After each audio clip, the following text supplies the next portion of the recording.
Hello, everyone. Welcome to Heroes of Humblewood. This is a Patreon Humblewood campaign featuring all of the lovely Patreons that you see here on the screen. Shout out to all of our Patreons. Without their support, all of the things that we do here would not be possible. All the one-shots, two-shots, three-shots, marathons, everything under the sun. If you're interested in more information of what you can get for being a patron, you can use !Patreon in chat. We also have a YouTube. All the previous episodes of Heroes of the Humblewood and our other campaigns are available over there. You can find us at youtube.com/StellaLuna or use !YouTube in chat. If you'd like to add an element of fate to the narrative, there are a couple ways that you can do so. By hanging out, talking in chat, you will get points that you can redeem for blessings, which are advantage or reroll die to the player of your choice. Or if you want to add an element of fate to the narrative, every $10. Oops, that's the ruin card. Every $10 guarantees a draw from the deck of many things to the player of your choice. We are going to go ahead and jump right into where it. It is. We're gonna go ahead and jump right into it, and you might notice that there's something a little different with our overlay. We might have an additional face. We're gonna go ahead and start with our brand new addition to our team, Vivacia. Hi, welcome. Hello. Tell me about who you are, where we can find you, and a little bit about your character. I'm Vivi or Vivacia. You can find me as Vivacia on Blue Sky or under vivacia.contactin.bio, and I will be playing Relo Heathertoe, community cleric. Awesome. And she's a stable luma, so she's a dove, a pigeon. Yes. As you can see, the lovely art here on the screen by Rockets and Pens. We've added her to the gang. We'll pop on over to B Street. Hey guys, I'm B Street Holmes or Matthew. You guys can find me on Stella Luna's Discord. I'm occasionally other places, but really not so much. But I play Ratchet, who is a sort of grumpy Raptor ranger, and I, at the end of our last session, just found out that my ex-wife has gone missing. Dun dun. We will find out more of this session. What the heck happened there? We'll head on over to Igneal. Hello everybody, my name is Igneal. You can find me on Blue Sky, Igneal Placeart.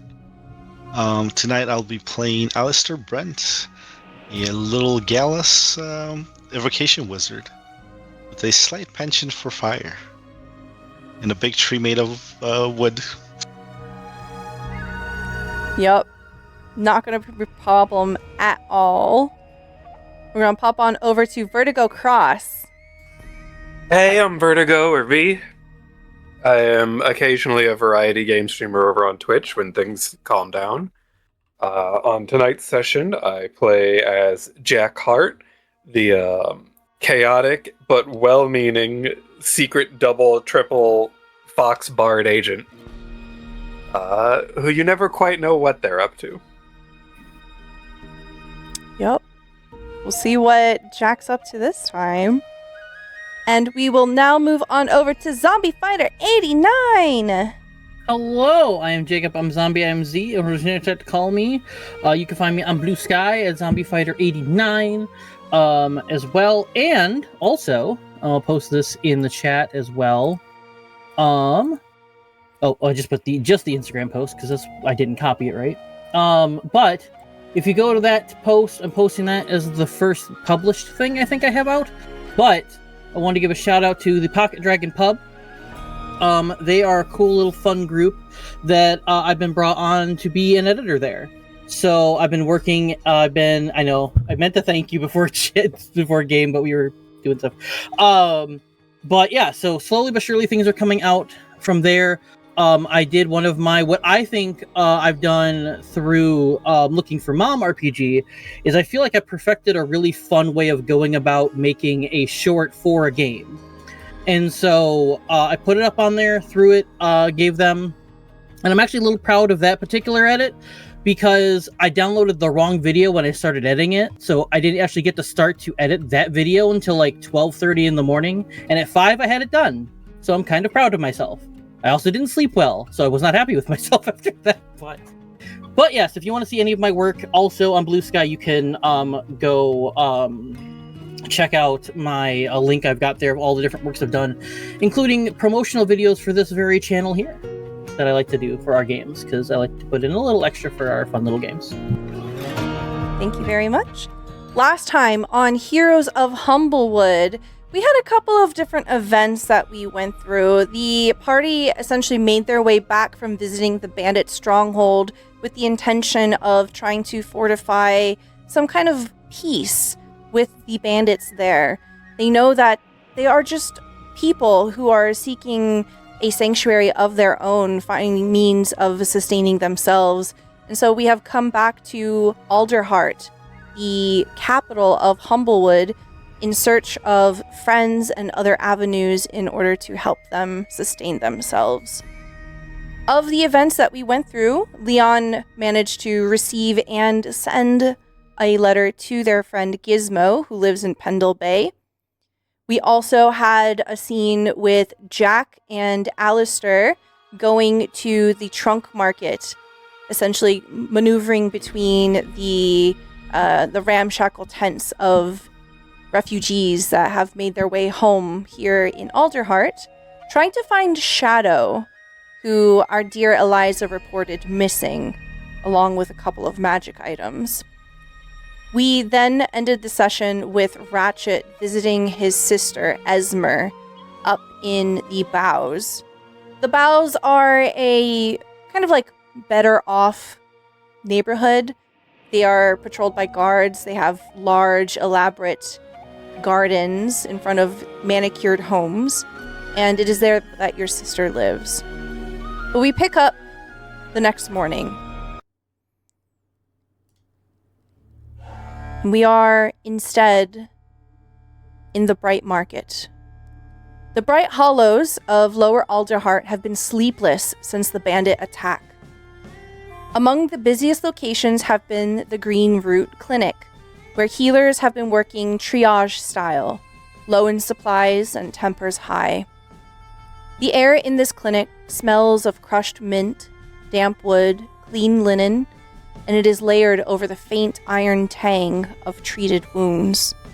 Soft lamplight in the morning here filters through green-tinted leaves, and there is a steady murmur of hushed voices and simmering herbal kettles where a fragile, stubborn sense of hope lingers in the air. Relo. People have been coming in and out of the clinic in numbers that have made it very difficult to register them. Volunteers in great numbers have been pulled off of the streets to try to help with the flux of people being treated, and it is up to them to invite those who need help and then ask them to leave once they've been taken care of. Can you describe to me what Relo looks like and what Relo is doing here at the clinic? So Relo is a pigeon, but she's not like white. She's that grayish, kind of smoke colored, and she has that iridescent, kind of bluish, green like around the throat. She is wearing like a cape, cloak with a hood. It's white and red, and it's by now kind of grubby, because she will wipe stuff on it without forgetting, without thinking about it and forgetting that, it's white, and, she will have to clean it later on. And I am thinking is that, she is one of the ones who is helping with the triaging, and she is using her clerical spells to keep the worst cases from not making it to the rest of the doctors. She's kind of the one who will try and stabilize people and sort them into categories and make sure that the people with the broken toes don't get seen before the ones, you know, who are actually hurt. One of the other clinic volunteers has come up to you, and they're reading off a list of the people that you've helped today and just kind of jotting down notes of the various treatments that you've offered them, just so that we can follow up with them after they've left, and just to make sure that people are safe and doing well. Especially with just mass influx of injured people coming in, it's easy to let them fall through the cracks. And it is the people of Alderheart, not the council, not the birdfolk council, who have put in the hard elbow grease in maintaining this level of care. As this volunteer is speaking with you, go ahead and roll me a perception check. Your first roll of the campaign. There you go. Okay, 13. With a 13, you find that there's a bit of a distraction going on. You're trying to pay attention to this volunteer, but there seems to be an argument happening towards the entrance of the clinic. When you look over, you can see that there are 2 Gerbine teenagers. Gerbine are mouse folk with these large ears and these small faces. You can see that they barely are able to peek over the counter as they're talking to the receptionist, and they're arguing. The volunteer beside you is like, oh, sorry. Yeah. What are they? Can I hear what they're arguing about? Like, what is? As you kind She absolutely nosy. Yeah, as you're like trying to like pay attention to them, you hear one of them say, "But our sister! You have to help us look for them."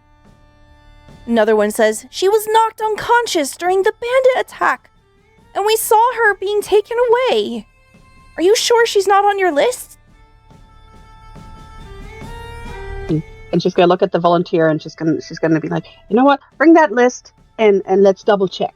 And she will just like stride over there and say, "What's your sister's name?" Oh, you see immediately they scurry from around the counter to look up at you. You can see that they are wearing commoner clothes. They look like they haven't had a bath in a couple of days. They look quite rough. You can tell from looking at their eyes that it's clear that they're tired and they're very worried. This fear is genuine. Her name is Marnie. And she'll look at the volunteer and like, Can we check our list? Do we have someone on there? And she's also trying to remember if, you know, she saw someone like them in the triage, because she probably seen everybody that came in here, even though she probably didn't pay attention to everybody's name, because, you know, it's more like, does this one need, you know, spare the dying? Does this one just need a cast, you know? The name is unfamiliar to you. You try to like look at them. There have been so many different people that have filtered through here. It's impossible to tell. But the volunteer does come up with a number of lists, and the two of you kind of juggle between them, and you look through, and there's no mention of a person named Marnie. As you're looking, one of the siblings says, "We saw her being taken away by guards, so we assumed that she was being brought to the clinic." What kind of guards? Whose guards? They looked like they were wearing the city watch clothing, their armor. We just assumed that she'd be brought here. We checked all of the other clinics. They said that she's not there either.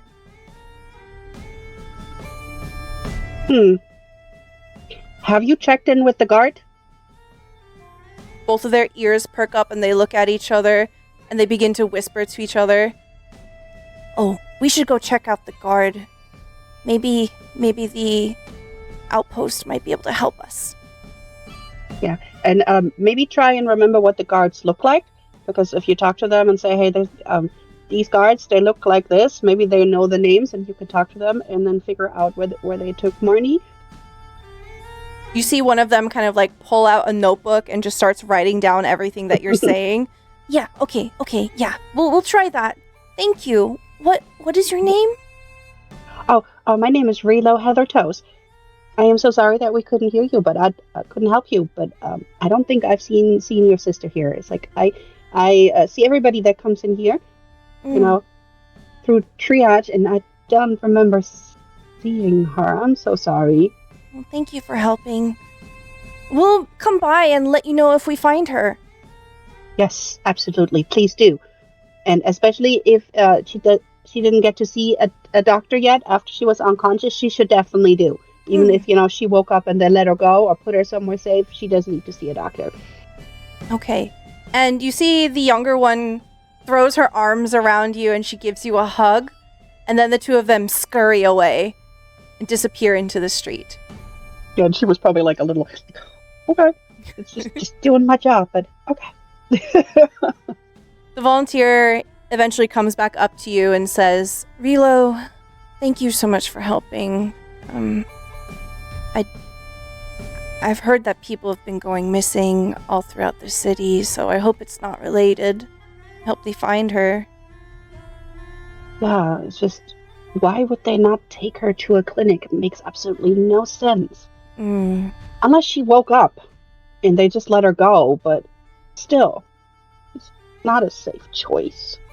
Protocol does tell them that they need to bring them here, so I'm not sure. But hey, we have a couple of volunteers that are coming on shift, so I think it'll be a good time to give you a break. But before you go, can you do me a favor? Sure, what do you need? She looks really concerned and she's kind of looking around the tent a little bit, and then she lowers her voice as she steps closer to you. Can you stop by Zoni's house? We haven't seen her in a while. She is a part-time volunteer. I don't think you've actually met her yet, but she lives up in the branches. Maybe check in on her? Yeah, I guess. Yeah. Yep, I could go check. I mean, all I gotta do is knock at a door. I can knock at a door. Yes. Yes. She tries to read your discomfort here. Like, what does she see as you're receiving this information? Yeah, this is definitely like twitching, and fiddling, and being like, It's like, I want to say no, but I can't say no because I shouldn't say no. Okay, fine, I don't want to, but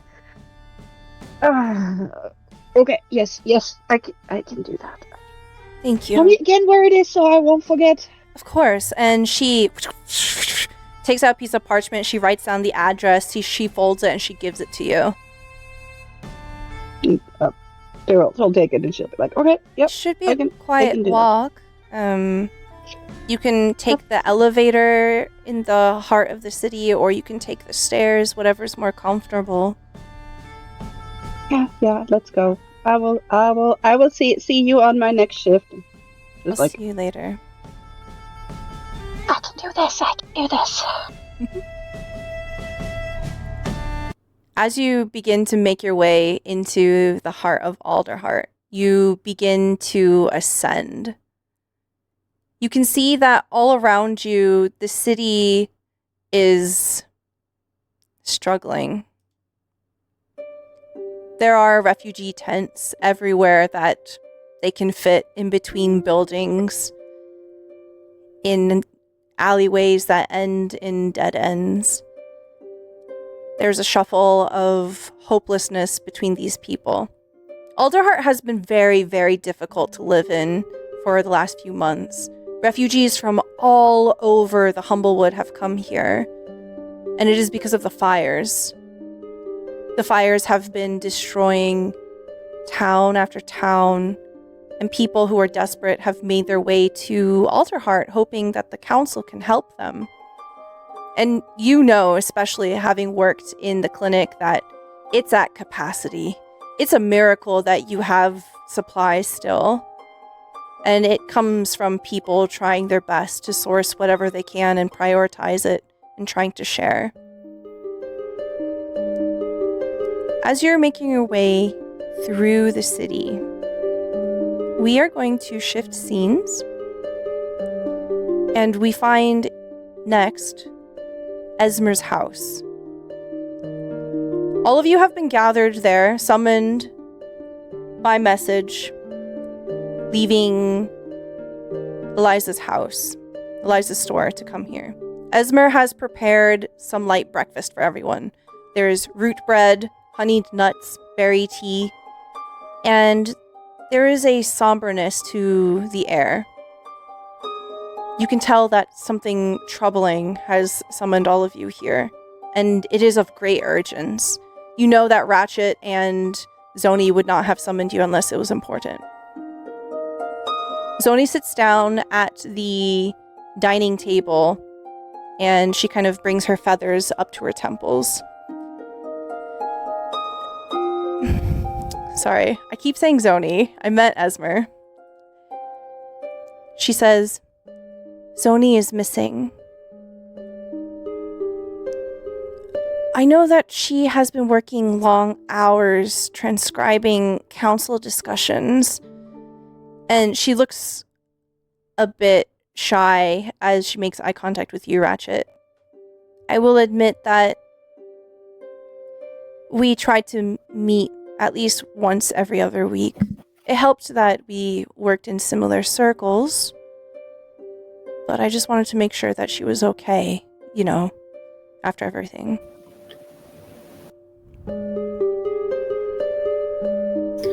She always worked too hard after everything that happened.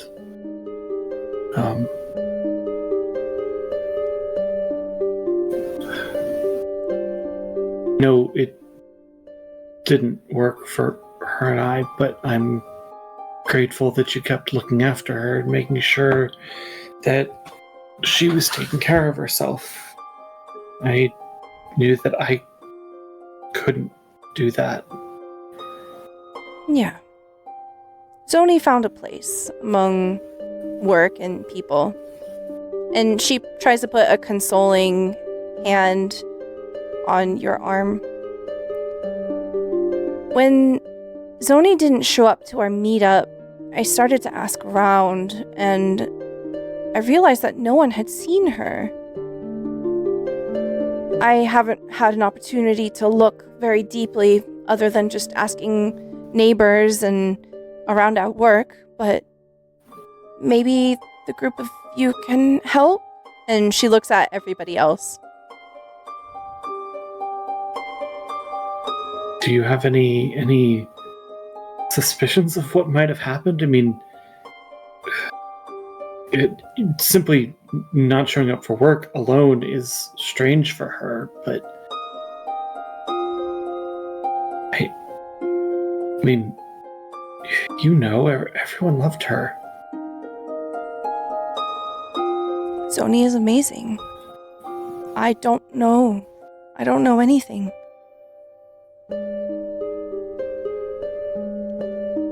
And Jack, Alistair, in both of your minds is the very fresh information that you haven't had a chance to share yet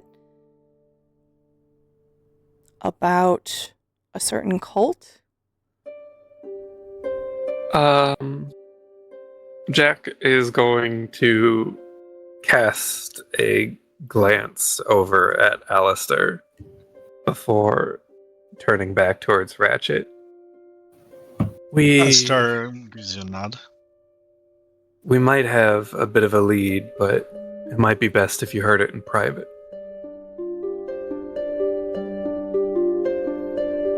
What, is there someone here who shouldn't know?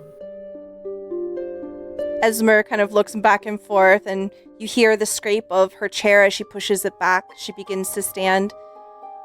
I should go check on the cheese. She steps out and goes into the kitchen. Jack watches her leave for a moment before turning back over to Ratchet. It's not so much that she shouldn't know, but more that what I'm about to say might sound overly scary. So you could say.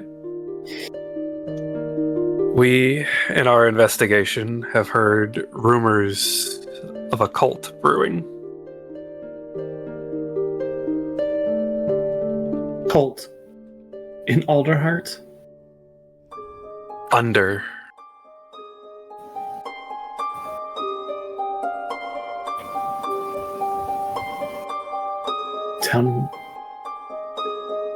Down in the roots. Jack will give an almost imperceptible nod and look over to Alistair. Alistair. Most likely, yes. It's not uncommon for those in desperate needs to join such organizations. And we see it happening all the time with those Amaranthians. What are they but cults with a franchise?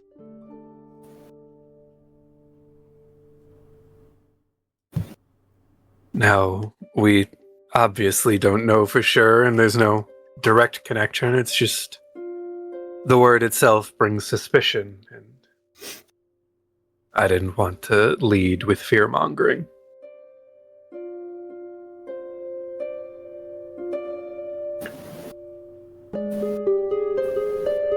Ahmet. And he looks around at the group. Actually, fewer of you than I thought. Met at least some of you out at Meadowfen. But for a long part of my life, I lived here in Alderheart. I met a brilliant Raptor. Zani. She's a translator for the council. Takes all kinds of things, missives, memos, decrees, and ensures that wherever they need to go, it'll be in the right language for those who need to read it. All of the outcropping lands that rely on Alderheart, they make sure that everything important gets out to the people who need to know. I, at the time, worked down near the base of the city. I actually worked as a bit of a freelancer, not unlike yourself, Alistair, though not the same organization. I often helped down in the roots clearing out, well, not so much gangs, but want-to-be gangs. The ones just starting that didn't take quite so much effort to topple. The real gangs the guards always took care of.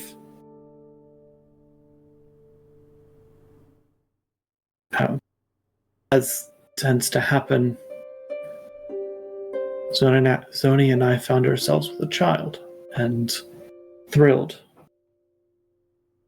It is easily the happiest I have been in my entire life.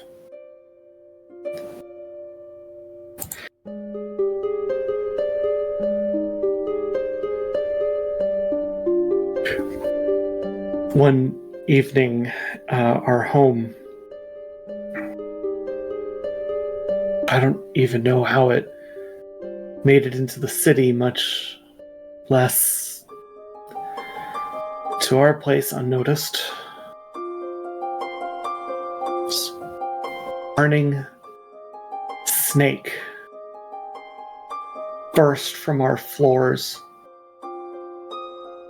I tried to hold it off, but the fire cut us off from our daughter. And ultimately we were forced to flee.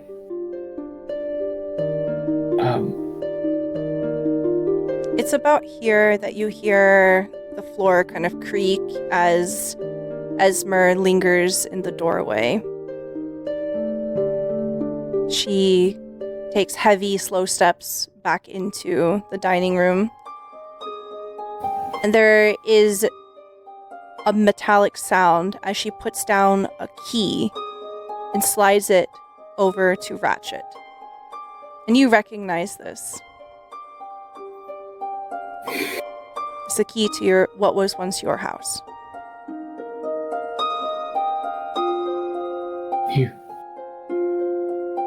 You still have it? It's not there anymore.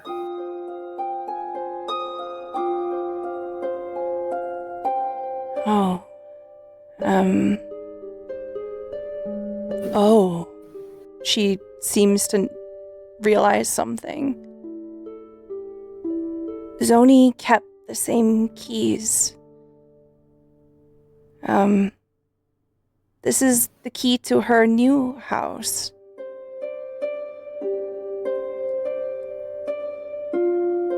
Ratchet places a couple fingers on the key but doesn't actually pick it up. He stares at it for a long moment. Maybe the group of you can find something that I couldn't. The trail goes cold. No one knows where Zoni went. Maybe you should visit her house?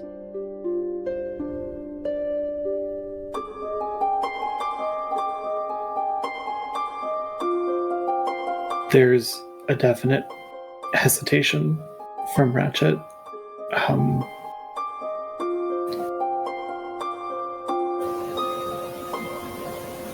We should. He says, sort of resolving himself. You don't have to go alone, know. Right? And she looks over at the others. We'll accompany you. There could be many things hidden there. Private investigations or such.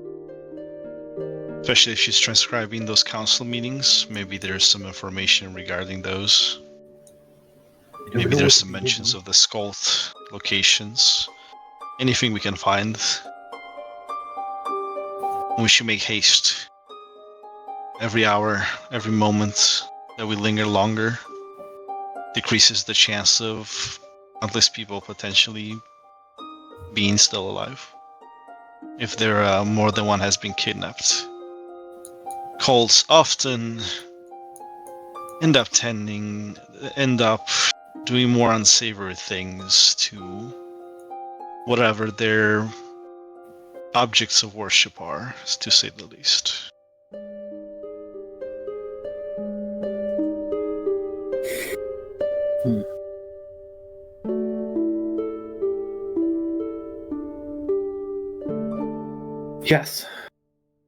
Yes, we need to make haste. Esmer, is there anything else that you know?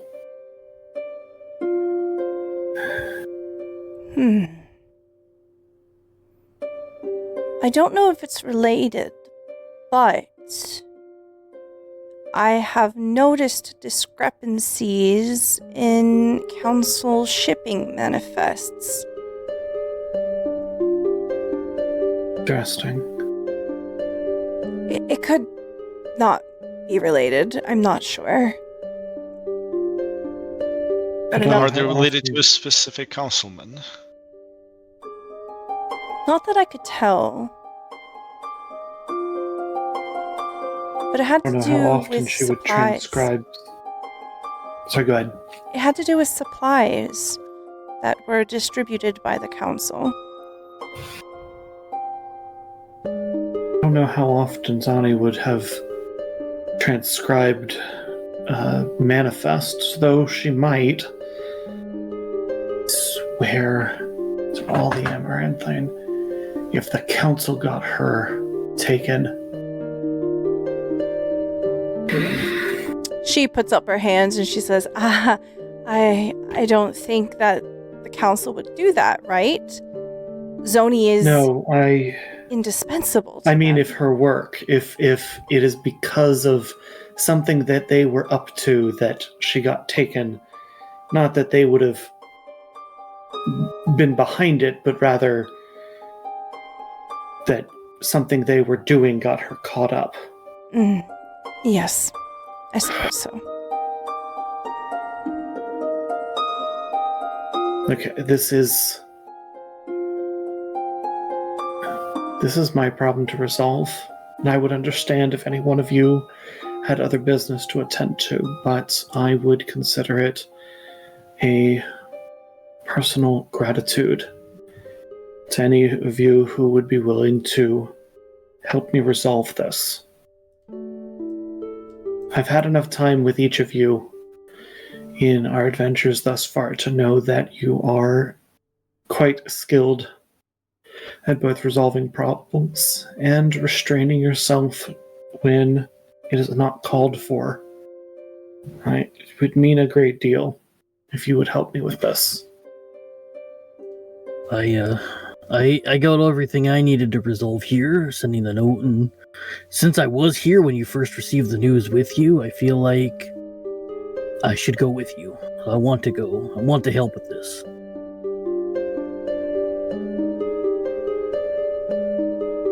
Alistair gives him a little smile and says, a smirk, I'll have you know that it might cost you quite a pretty penny. Not a very cheap mercenary. Well, you'll have to fork out a whole copper piece. I can afford that. Well, You didn't think we were just going to leave you to go off on an adventure alone, did you? Adventure, no. Solve my own family dealings, maybe. I'm glad to hear that you won't. And he, finally takes, full grasp of the key, looks to Esmer. Tell me where she lived. We'll go straight away. She gives you the address, and you begin to head off. It doesn't take very long. You only have to go down one district. So you are essentially going from 3 on the Alderheart map to 4. And as you begin to make your way into the branches, the manicured homes begins to melt away into more crowded, somewhat suburban housing. You can see that there are elegant branches and bridges that bring together the different clusters of homes. Whereas in the boughs, there are very few of these bridges, and it's kind of assumed that the birdfolk live up there. There is a mix of both humblefolk and birdfolk moving about in the branches. As you're maneuvering your way through, let me get perception checks from Ratchet, Jack, Alistair, and Leon. Everybody loves perception checks. 16 for Ratchet, 19 for Jack, 10 for Leon, and a 5 for Alistair. Jack, you hear a dispute happening. I'm gonna bring everybody on over here. Oh boy.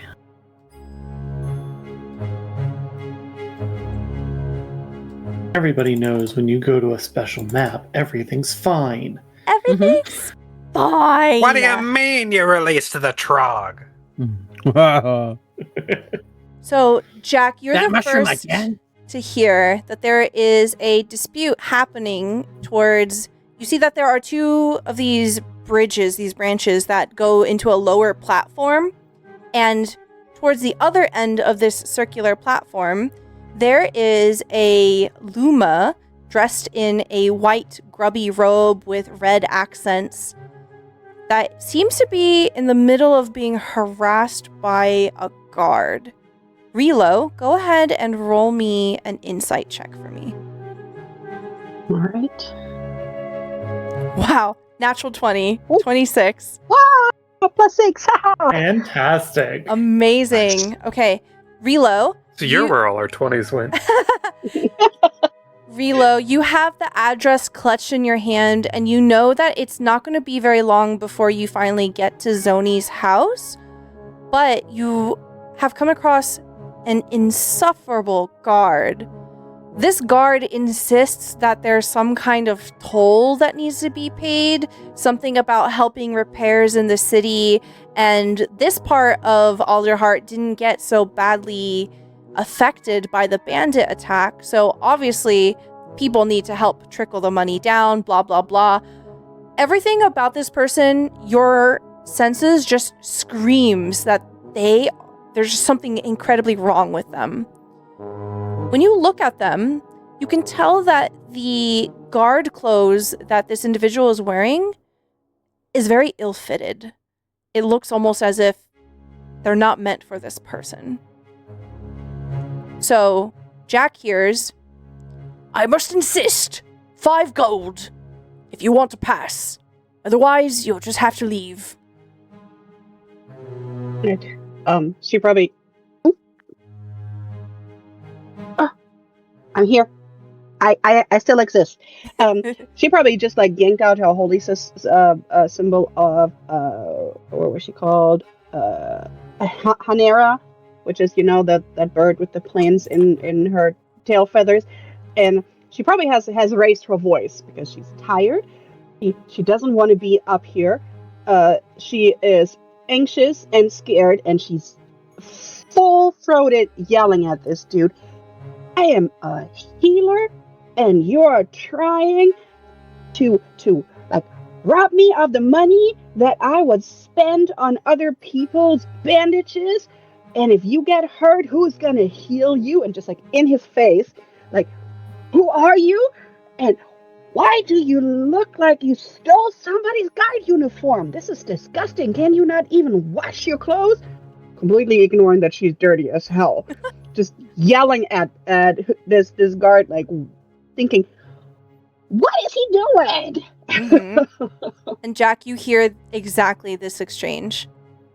So Jack's just gonna like immediately turn with a sharp grin on her face, sashaying up right up to this guard and just going, "Oh, excuse me, let me get through. Remember I was on this side. Stop right there. Oh, nice packs, excuse me." Nope, they're gonna grab you. Go ahead and roll me acrobatics, please. In the back you hear, "How dare you stop a servant of Hanera!" Do I have a blessing? Oh, 6 and a net 20. Man, I wish I had the other one. Rolled a 9. So you try to move past them. They grab you by the tail, and they yank you back. Wait, they grabbed me by the tail? Yes. They might have just sliced their hand. That's where I keep the rapier. Ooh, okay. Let's see. They rolled a 3. Get over. Absolutely. Go ahead and roll a rapier attack. Yes. Roll damage for me. And then I click that. 10 piercing damage. What He the just like hell? slammed his hand right onto the point. He just cut his own hand off. He's like, Oh Let my me grab God. that. My hand. I mean, this is a captain's rapier. This thing is sharp. Okay. True story, foxes are red because of all the blood. Oh. This Music is why change. they say Oh never my grab gosh. a fox's tail. The guard reaches for your tail and begins screaming in pain as they pull back their feathery hand. There's blood everywhere, and it almost looks as if the wound has clearly severed part of their hand. Immediately, all of the guards draw their swords. I'm going to need everyone to please select their Great. tokens and roll for initiative. Wonderful. I never cause chaos, no matter where I am. That was kind of, You weren't even doing anything this time. No. Yeah, it was like, this Crazy is just, to they me. just... Why are you Yeah. always a problem? Because I flavor my characters and was like, it'd be cool hiding the rapier in my super fluffy tail. Relo is definitely very, very turned out busy to be yelling. Turned out to be a I good never defense thought it would be mechanism. an ambush technique. That's so funny. Yeah, these guards seem extremely ready to just jump into violence. There's absolutely no bargaining or anything like that. They just go straight into fighting. Ratchet, you are first. It is very clear that they are moving offensively. There's something very, very wrong about this. I will say that overtly, you can just kind of off-cuff see that there are more guards than just below you. There are some above you as well. And they are immediately raising up their spears. What is the height difference between where I am and where Jack is? It's about... So it's a slow incline, so it's a gentle incline. It's not difficult terrain or anything. I'll say that it's about 5 feet. Okay. Because I don't think that... Yeah, that's not high enough to have my glide be relevant. That was the main thing I was trying to figure out. Kind of describing the area around you a little bit, you can see that there are a number of banisters and tapestries behind you. It seems like you just passed through like some kind of like an open plaza sort of thing, and they have a number of like tarps. If you wanted to climb up on top of them, you definitely could. And you see over to the east, there's a platform up. That platform is about 15 feet above you, but it is absolutely climbable if you wanted.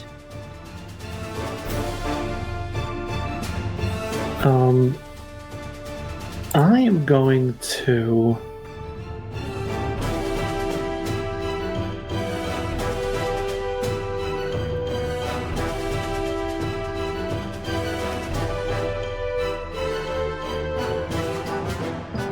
I'm going to take a shot at the other so-called guard that is at the bottom of this ramp here. Okay. So for your convenience, I have numbered all of them. Might be a little hard to see. Number 2. Okay, excellent. Yeah. I noticed the numbers and then promptly ignored them. I like to number them just to make things a little easier for everybody. You can't make me math. I won't do it. To be fair, Stella, I'm used to you doing colors, like red, blue, green, pink, all that. So 2 is my favorite color. That was, for me, a bad roll, but it's a 12 hit. A 12 does not hit. You see, what happens here is you land the shot, but it glances off of their armor. You can see that they are wearing a chain shirt, and then this particular one has like brought up their shield and kind of bashed it away. I am going to use the advantage from my Dread Ambusher feat, which allows me to make a second attack if I attack on my first turn. Very good. A 15. A 15 is not a hit. Oh no. Okay. I imagine here that they had the shield up and ready, and they take it into the shield. I glare at them, and you're supposed to get hit. Back up a little ways to try and get myself in a better position for some of these future shots. Okay. Because it looks like there's a little bit of stairs there as well. Yeah. Next up, we have Alistair. Alistair sighs. Sees, looks over at the Relo, and he doesn't recognize her, but he recognizes the symbol.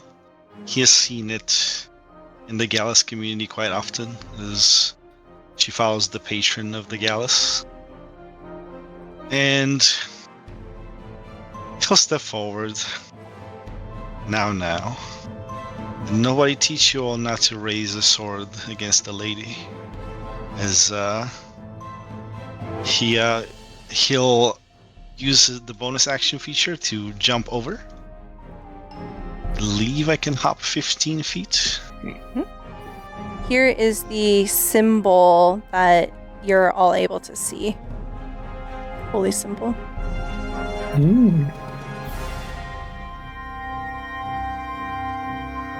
Yeah, it's probably kind of A wing flap. not super polished. Just like a probably like a brooch that she normally wears, and that she just like pulled off of her thing, and it's like kind of not really a patina, but you can see it's older. It's not shiny or super well taken care of at the moment. And he'll jump right here. I cannot. Kind of in between the two of them. Okay. There we go. He'll jump there. Looks at the two of them. Sorry. Hope. There's art, so I might as well show the art. Fancy. Ooh, hello. So they look like this, but they look ill-dressed. I knew he had good Too pecs. big on the beak, too tight on the pouch. Mm-hmm. I hope you all have learned to fly as I cast Thunderwave to try to shove him off the tree. Oh my god. Okay, Constitution saving throws. You're about to, trigger some trauma from our new companion. Oh my god. Okay, so number 1 is going to do con save, rolled a 16. Number 2 rolls a 3. Go ahead and roll your damage. The number 1 succeeds, DC 15. Second one fails. Okay. And it's 2d8.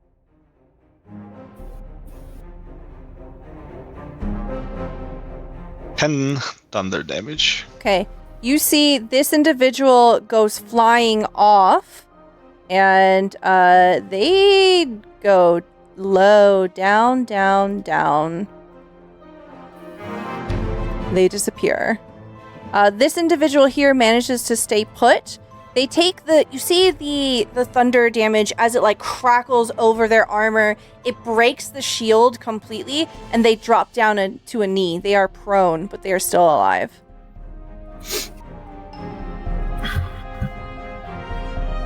Alright, does he know my turn? What does this thunder wave look like? You can flavor any color, any kind of vibe that you want. It is Red Thunder, as he is a Flame Woken. Most of his spells have been tainted by the flame. So he closes his side, he flaps, he takes his wings, and he slaps them together as it explodes in the wave of thunder. And you hear just giant boom exploding around. Okay. And I can move the 15-foot arc in front of me, so Jack won't get hit. Mm-hmm. It can originate either centered on me, 5-foot radius, or I can put it forward to me like a 15-foot cube. Yeah. Okay. Jack just gets launched off village. Bye. Bye. Goodbye.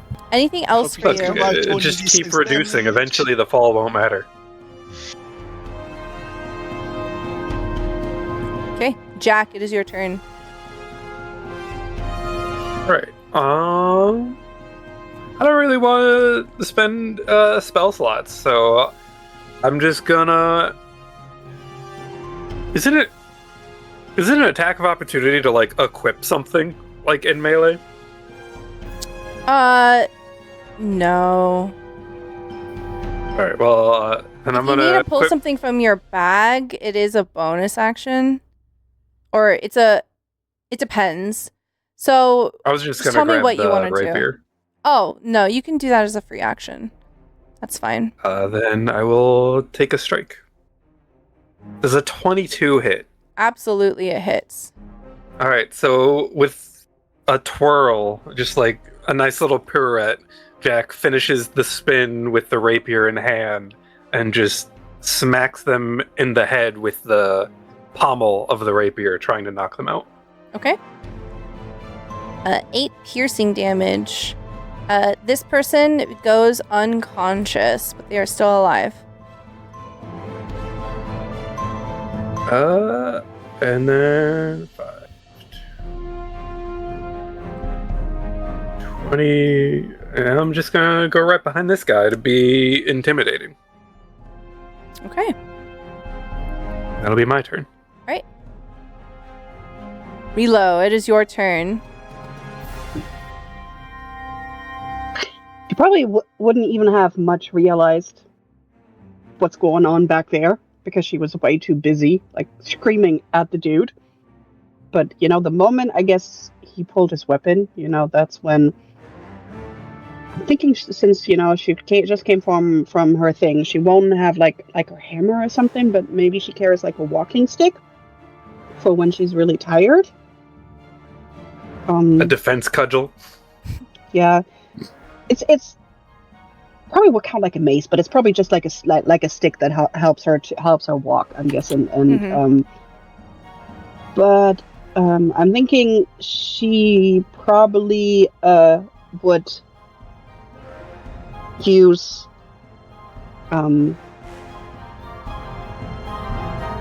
what's the word? The word of radiance. Which if I remember, he has to do a DC 14 Constitution saving throw. Okay. 4 fails. Alright, and then that is 1d6 radiant damage. Oh, max damage. Nice. That I'm thinking just blasts straight out of her symbol. Like, I am done with you. Oh, rude. He takes it like right to the face and just kind of reels from the blast of radiant light and power, and he kind of like stumbles back and he steps into you, Jack, since you were so close. But he is still upright. Oh my, watch where you're going. Not how a guard behaves. And I'm thinking that's all she's gonna do this turn, because it's like she's just really incensed and really mad, and she's just like, I cannot believe you're doing this, and now you're attacking me too. Yeah, you can see like he was in the midst of drawing his weapon right as you do this, so absolutely was about to attack you. Okay, next we've got Leon.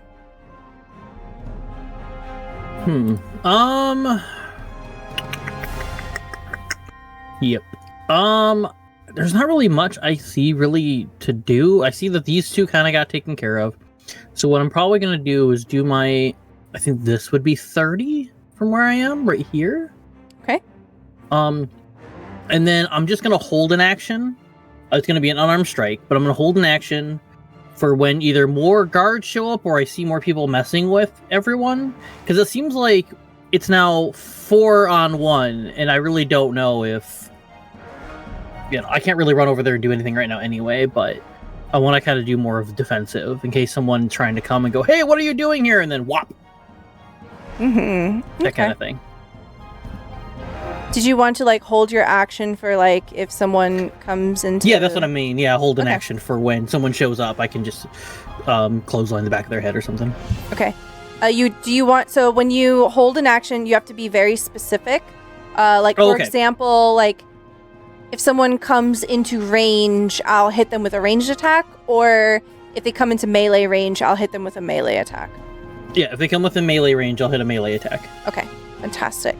Sorry. Next in the turn order, can I get Ratchet to roll me a perception check?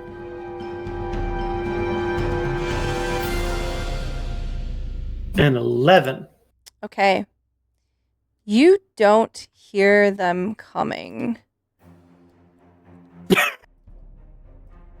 when all of a sudden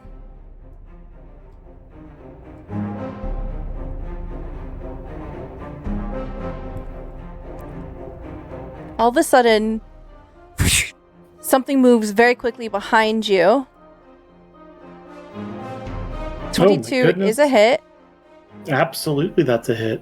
You take 8 piercing damage and need to make a Constitution saving throw for me, as behind you, from the shadows, comes an individual cloaked in dark clothing who has just tried to stab you with a short sword. 17 for the Constitution, so at least I got that. Okay. You take 6 poison damage. You are not poisoned as you save on that. So that's going to be a total of 14 damage here as they strike you with a short sword.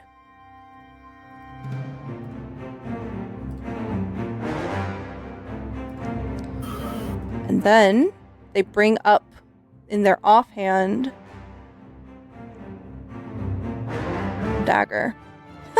22, that's a hit. Make another Constitution saving throw. This has been a high roll fight. Yeah. 15. Okay, you 15 save. still passes. Okay, you take 4 piercing plus 2 poison damage. So 6 total here.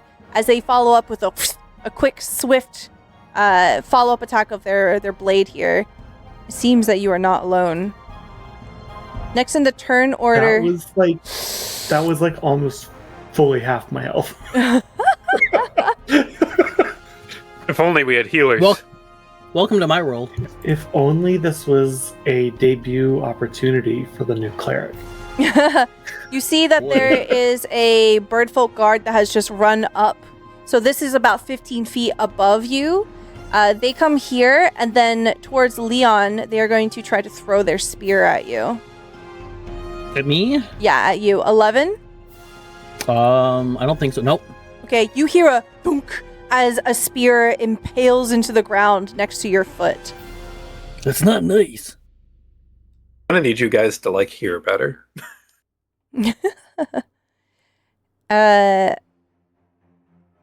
And then this guard up here is going to run 5, 10, 15, 20, 25, 30, 35, 40, 45, 50. So they spend their whole turn running. They use the dash action here.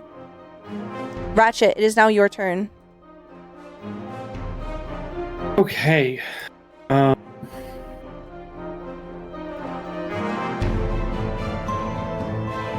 I'm going to turn to the one that did a whole heck of a lot of damage to me. And use my bonus action for a Hunter's Mark. Oh, that rolled for damage, which is not what I'm doing right now. Hunter's Mark. Yeah. Did you want to put it onto the one dressed as a guard, or the one that is shrouded in darker clothes? The one that's shrouded that just stabbed me twice. Okay.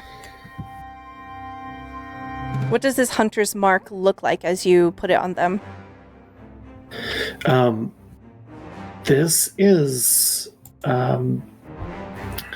not super overt, but it's a flash of the blue markings that surround Ratchet's eyes. More prominent now than it's been when he's used this in the past, because he now has more elaborate markings than before. And though it doesn't stay, the same flash of blue comes around the eyes of the shrouded target as it imprints the spell upon him. Love it. As you turn to face them and you use this, you see that both of the two people next to you, their eyes go wide. And it almost looks as if they recognize you.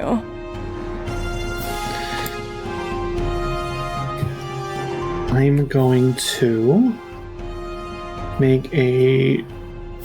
pull out one of my short swords and make a attack with that against my Hunter's Mark. Okay. So That is 17. that is a hit. This Okay. individual is wearing leather armor. Okay. So I'll roll short sword damage. Okay. That is not a great. There's only actually a 2 on my D6. Mm-hmm. So I'm gonna use my new Piercer feat, which says that I can re-roll damage on a piercing attack. Excellent. Go ahead and re-roll for me. I did slightly worse, so it's going to be a blessing. 6 instead of a 7, Give a blessing. and then I get an extra d6 for the Hunter's Mark. Yes. Okay. So 5. Okay, so a total of 11 damage with Very that good. strike. Yeah, as they take the strike to the side, they seem a bit surprised, startled. They were obviously distracted when they looked you in the face.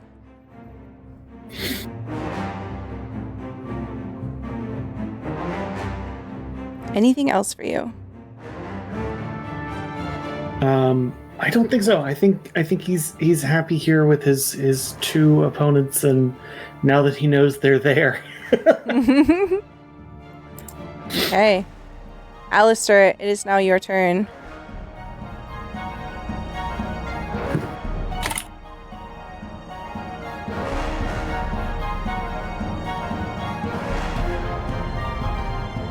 You're muted. How tall is this platform here?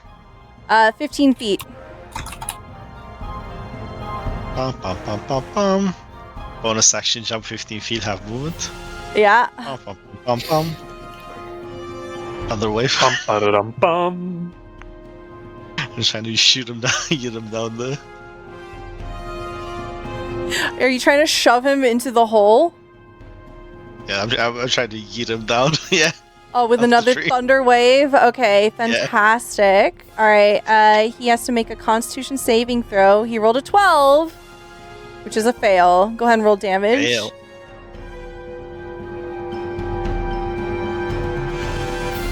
Nine. Okay. You hear an explosion of sound as this guy goes, "Ah!"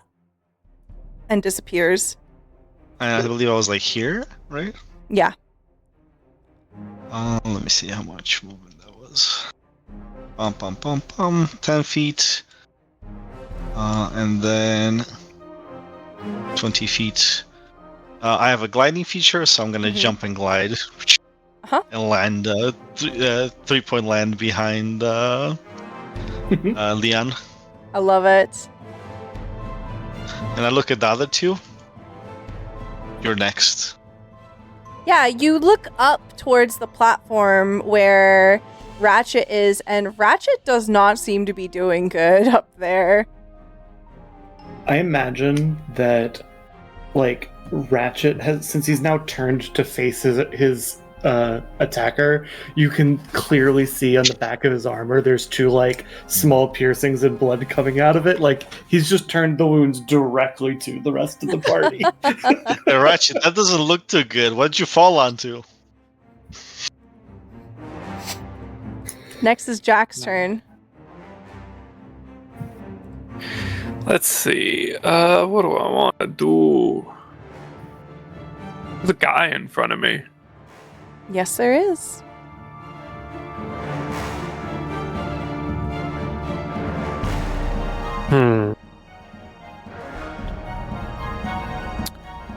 I'm going to... Oh, I'm not great at hitting people.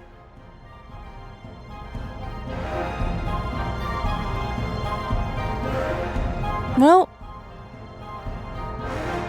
What? you'll figure it out. Yeah? Yeah? I have total faith in you, my friend. Mm-hmm. You know, sometimes violence isn't the answer. Sometimes you have to look within doesn't sound yourself. I don't know. I tried, like, just walking by, and then they chose That violence. didn't work. You have to try something other than that, my friend. Are you saying I can't just walk by? Alright, well, if that's what you're saying, I guess I'll choose violence. Okay. A 12 does not hit. Can it, though? This person brings up their shield and tink, the rapier just bounces off of it. Oh, that's super rude. He goes, "You're gonna have to try harder than that." You do realize half your friends just fell to their death. We've got more friends coming. Oh, good to know. Hey, everyone! They're bringing more! Let them bring And it. my turn. They're all gonna fall to their deaths feel and it. crack their skulls and bleed out downstairs. God. The more the merrier. Reload, it is I your feel like turn. Alistair's part of a different campaign. Yeah. Just the tone. That's Mm-hmm. Reload, it is man, now bounty your hunter. turn. Bandits equals cash. No, I'm just kidding. How does the dude in front of me look?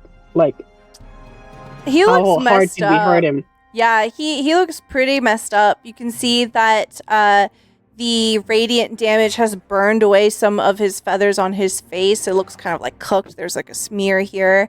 And he is a bit wobbly, but he seems pretty confident. Morale unshaken. Definitely not moral. This was a shakedown. You know it deep down in your gut. This is not a real guard.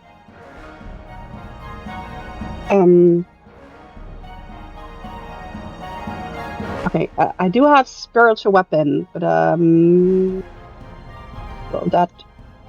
Okay. I gotta. That's an action, I guess. I cannot quite remember how to look up the information on this on Yeah. Roll20. Here you go. All You can right. click on the. So- All right. So. Yep. So I will just, cast spiritual weapon, and it's probably like a copy of my pinecone hammer. That is now floating, and just whopped the thing, or tried to whop the thing in the head with a 13. Okay, a 13 is a miss, unfortunately. I'm trying to spawn it for you. I am in way too many. I have way too many games on Roll20. I'm trying to find. I have like 5 versions of Saltmarsh. I'm trying to pull the token from Saltmarsh and I can't freaking find it.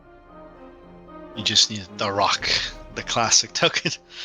I know. And if you guys look at that awesome art that is on our It's screen, beautiful. you can see that hammer has like a pine cone on the top. Oh, and you're so that's right. Let me just basically- make. Here, hold on. that There's just a whoops website. it. Yeah, bonk. Is a big old bonk. Bonk. I love it. It's like she doesn't have it with her because, well, she was on a volunteer shift at a freaking clinic. She didn't bring her big old bonking hammer staff. Are with you her. saying she didn't volunteer for violence? No, I don't think so. Not this time. Look how fast I did that. There you go. There's Yes, your you did. spiritual hammer. So fast, Look so at that. Hell yeah. Um, Okay.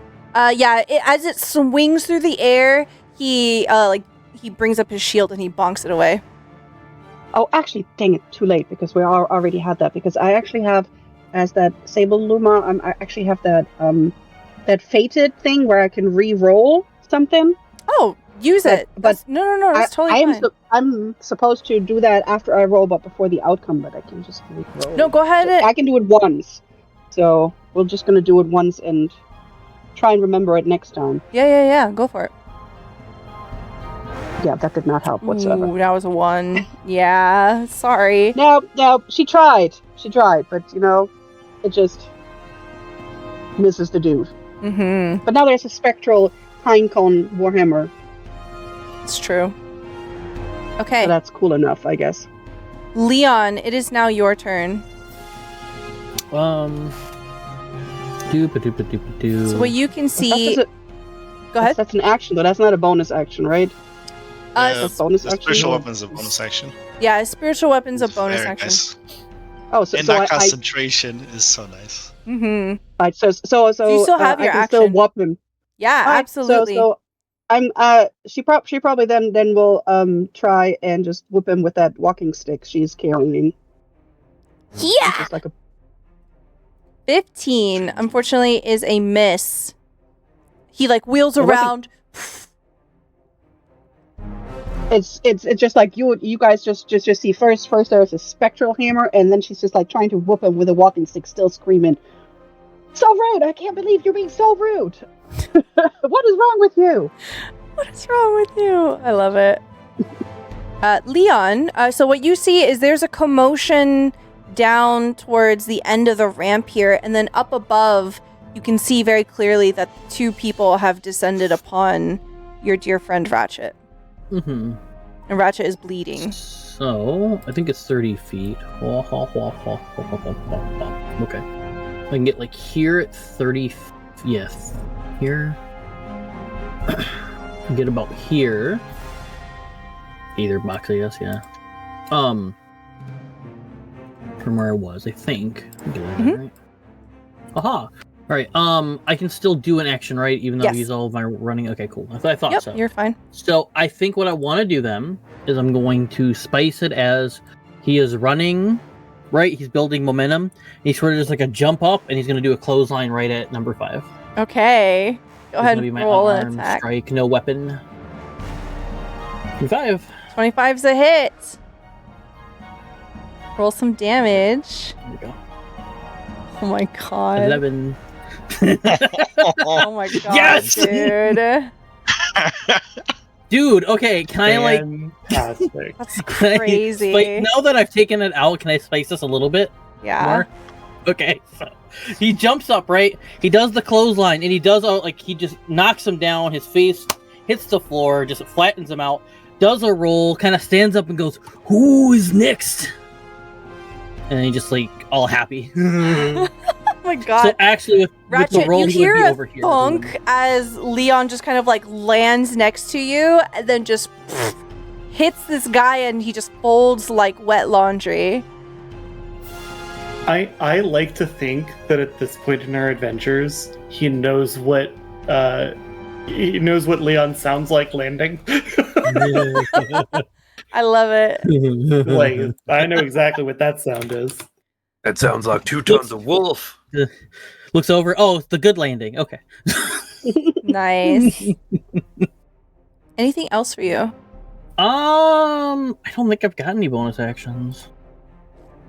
I don't think so. So I will say no. Okay. The dark, shrouded individual here looks over at Leon, looks at you, Ratchet, and then also wheels around their short sword and is trying to do non-lethal damage to you. They try to hit you with the pommel of their short sword. 11. 11's not enough. Okay. And they do the same thing with their dagger. 21. 21 will hit. Okay, so it's going to be 6 bludgeoning damage. It's not going to be poison because they're trying to hit you non-lethally here. So what you see here, Leon, is this individual is like obviously holding back, but they're trying to take Ratchet down. Next in the turn order, you can hear a commotion coming from the south as help arrives, but perhaps not the kind that you would like. Not for us. Not for you. Then who? So spends their whole turn running up. This one moves up here. And then number 3 is going to try to hit you. They bring up the spear with 2 this one has no shield out. raises up their spear, 2 hands, up towards your back, Relo. 10. They miss. Spear have reach? I don't think spear has reach. It does not. Okay. That's it for the guards. Ratchet, it is now your turn. Okay. How is this guy looking that's in front of me? I know I got him with the short sword last time. This individual moves with a type of cunning and a type of resilience that you get the sense this is a whole nother class of someone that you're up against. You've scratched them. Hello, Technique and friends. Thank you so much for the raid. Hello, Welcome on raiders. in. Hi, everyone. We're currently dealing with a shakedown in the city of Alderheart. And we've just discovered that this assassin is trying to hold their punches, trying not to take out Ratchet, although we don't know why. So with the blow that you've dealt them, you earlier struck someone, and yeah, this person just seems like a veteran of some kind. They know what they're doing. No. I'm...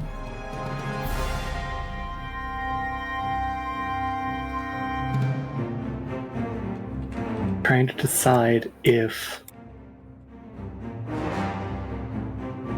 they need my help further south, or if Leon and I are going to make this person's day much harder. I kind of want to deal with this guy. You can speak to your friend here in short bursts. You want to have a quick conversation. Leon, do we take this one out, or do we deal with the others?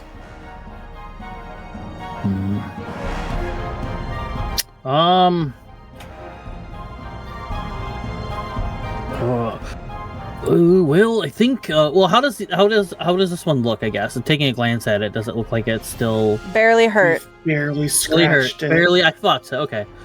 Well, and the thing is, I think I did like 10-ish damage last time, so like, not nothing. 11. Yeah. Well, So the one like, punch, 11 would not. 11 the one would not be a punch scratch that you to me. knocked out this dude here is barely a scratch to this guy here. Right. 11 would not be a scratch to me. No. Not at all. No. Well, I think we should probably. Jack's down there. Alistair is down there yeeting people off of this whole damn thing. I think we'll be okay up here. Okay. I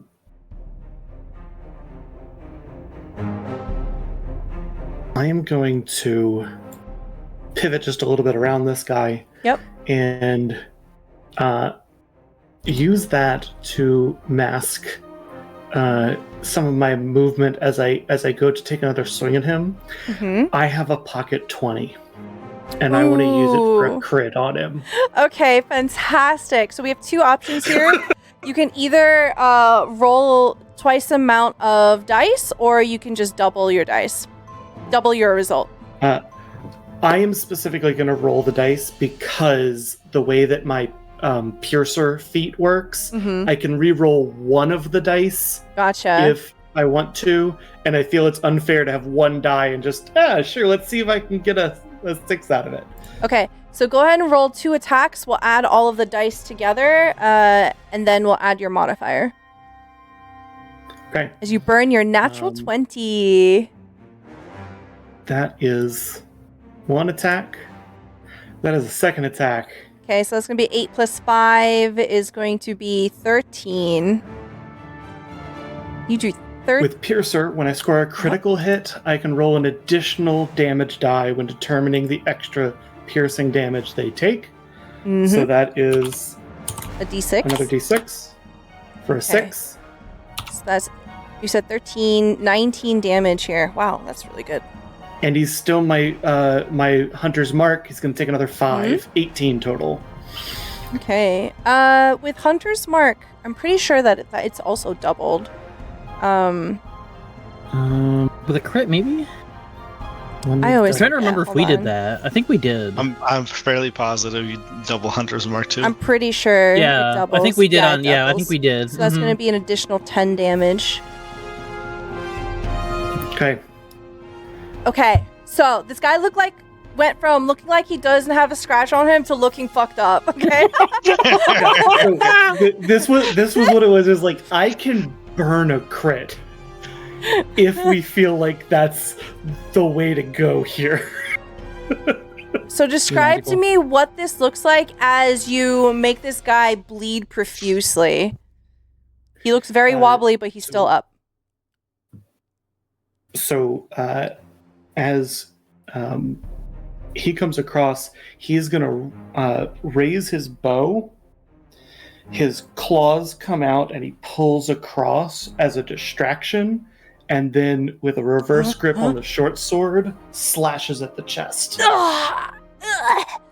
Just like coughs up blood. He drops his dagger, in fact. Anything else for you? I feel really good about this. That was amazing. I was worried that you were gonna die. I'm not gonna lie. But I was That's why I a little ran worried up there. about it too. Alistair, it's your turn. You're saying his dagger's on the ground? Yeah, it's on the ground. Object interaction, pick it up. Okay. You pick Why, up thank this you, my dagger. good sir. As you pick up this, I'll say it's going to be a bonus action to pick it up off of the ground. You pick That's up the dagger, and very clearly, this dagger, it has a wavy blade, and it has a dark hilt. The dagger seems to be coated in a substance on the blade. Poison. Fine blade. Seems to be trying to kidnap my companion here. Now tell me, who sent you? As I dig into his mind with detect thoughts. Detect thoughts? Okay. Ooh. Start with thoughts first round, and then next round I'm burying deeper in him, in his mind, before we kill him. Let's see. When you cast the spell... I- Yes. There's a save? When you dig deeper, so next round. But in the first round, I tried to specifically move his thoughts of like who sent you.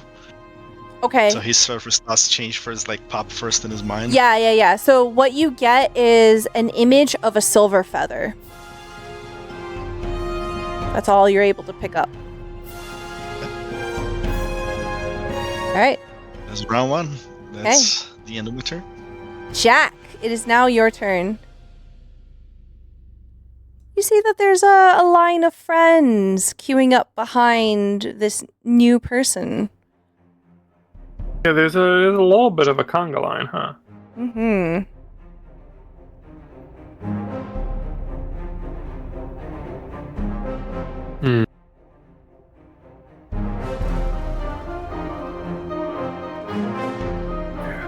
I'm going to take the 5-foot step around. Okay.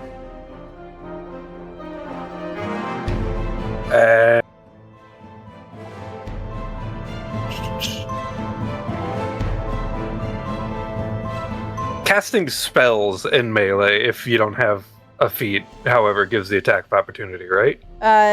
Not in this Or is that version. the old Not one? in 5th edition. It was They changed a lot. Yeah. Yeah. So like the whole like 5-foot step thing is not really a thing. It's that if you stay in the melee range, then you don't incur any kind of penalty. So you can freely move 5 feet around a target without triggering an attack of opportunity. All right, well, we're making our new bird friend embiggened. Okay. So describe to me what this looks like as you're starting to cast the spell. The creature does have to consent, so you probably have to say something out loud to reload. What does this look like? Hey, you mind if I even out the odds for you? I'll just call out as I'm sort of dancing around this person, bells jingling and silver light starting to glow and waft towards her. Okay, I guess. As you say, okay, you find yourself enlarging here as it knocks one of the guards backwards a few steps, and you dominate this bridge now with the the dance that Jack is now casting. So this is a concentration spell. So as you are enlarged, you get advantage on strength checks and strength saving throws. Your weapon also grows to match your size, and you deal an additional 1d4 damage with your weapon attacks. It's just like, whoop, oh. You Just see, imagine that triggers your fear. Like, oh, I am very big and distracted. what did you call your mace earlier? A defensive cudgel? Well, It was what a it was walking called. stick. Yeah. Or a walking staff. Walking Yeah. stick. yeah, it's also large too. Now it's a walking club. All right, anything else? I'm for you? guessing that a large does not go for my spiritual weapon. Why not? Just gonna ask that. Yeah. Why not? Why not? Yay! It says, and your weapon. True. Why not? Alright, that will be it for my turn. Okay. Relo, it is your turn. Alright, so Relo is going to use her action to cast Bane on 7, 6, and 3. Okay. So they have to make a charisma saving throw. Okay. For 14. Okay, I'll do it in order. So number 3, number 6, number 7, 19, 6, and 17. So the first and last one save. Number 6 fails. Alright, so now number 6, every time they make an attack roll or saving roll, they must roll and subtract the number on the d4 from the attack roll or saving throw. So And what then does this she's look like gonna- as you're casting this? So it's probably kind of smoky, swirly, sooty that kind of tries to settle on them, but only the one person it actually sticks, and it looks like he's like smudged with the soot of a hearth, and now he has the Bane enchantment on them. Or Hell yeah. they have, because Order might not be a dude. What does she know? And then she's going to use her bonus action to whoop number 3. Try and whoop number 3 again with her spiritual weapon. Mm-hmm. Okay. Really? Wait. Really, roll 20? If only that was a strength check. Yeah, if only that was a strength check. So I think what happens here is we'll have the birdfolk guard do like a dexterity save here. He fails. Okay. So what ends up happening is the spiritual weapon comes down and it tries to smash him.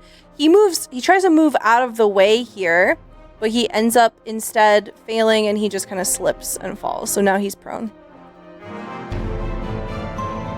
Yep, and that's all she can do.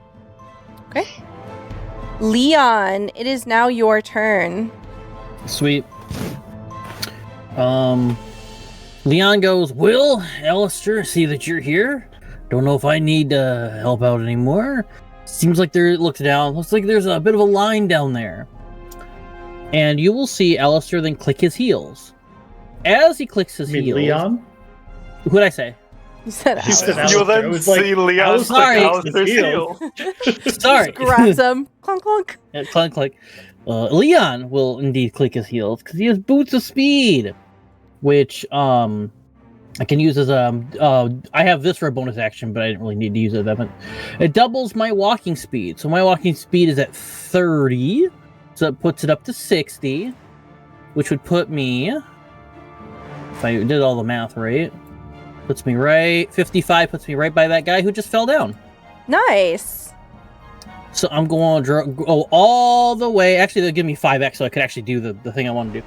So I'm going to run. As I see him on the ground, I'm going to do kind of a jump up, and I'm going to try and like hit him with an elbow right on while he's laying on the ground. Okay. Because he is prone, you do get advantage here. Sweet. 13 is a miss.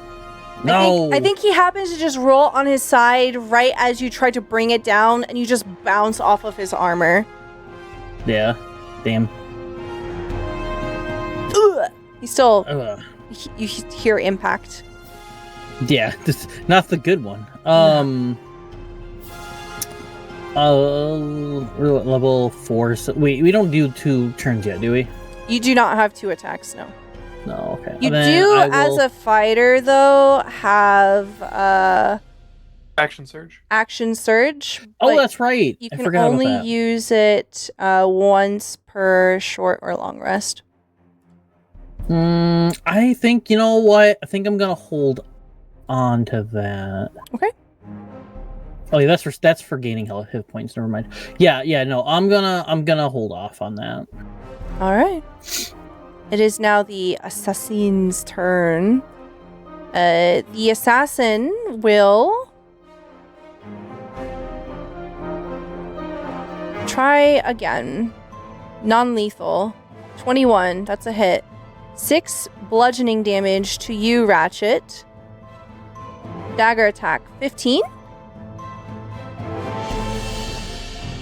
Muted. Oh, I was just joking that it's always a 21. It's like, why can't it be a 20? Why can't it be a 22? Like, why is it always 21? They take the pommel of the short sword, they try hitting you in the head. You manage to clip the side of your head. You have a ringing headache, but you're still up. The dagger misses completely as they try to hit you. You get the sense, okay, this person is suddenly not trying to stab more holes into you. They're trying to keep you alive, but they're trying to subdue you, basically.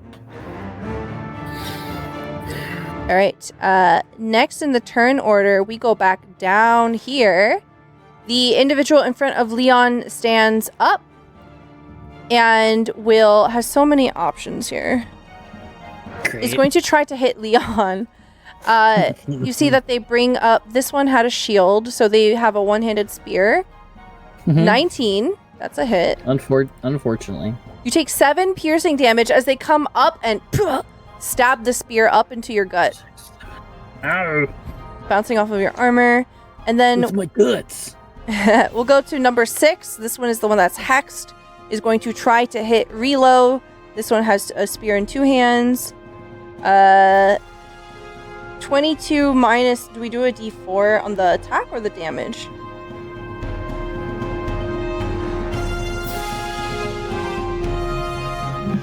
I believe it's on the Attack roll. Okay. Don't think it matters, but we'll roll anyway. So 3, it'll be a 19. Does a 19 hit you, Relo? I think it does. What's your armor class, Relo? 13? Okay. That is going to be a hit. You take 5 piercing damage as this individual who has this soot covering all of them strikes you. And then the other guard is going to try to hit you with an 11. They miss. Ratchet, it is your turn. You are not feeling good. You are not looking good.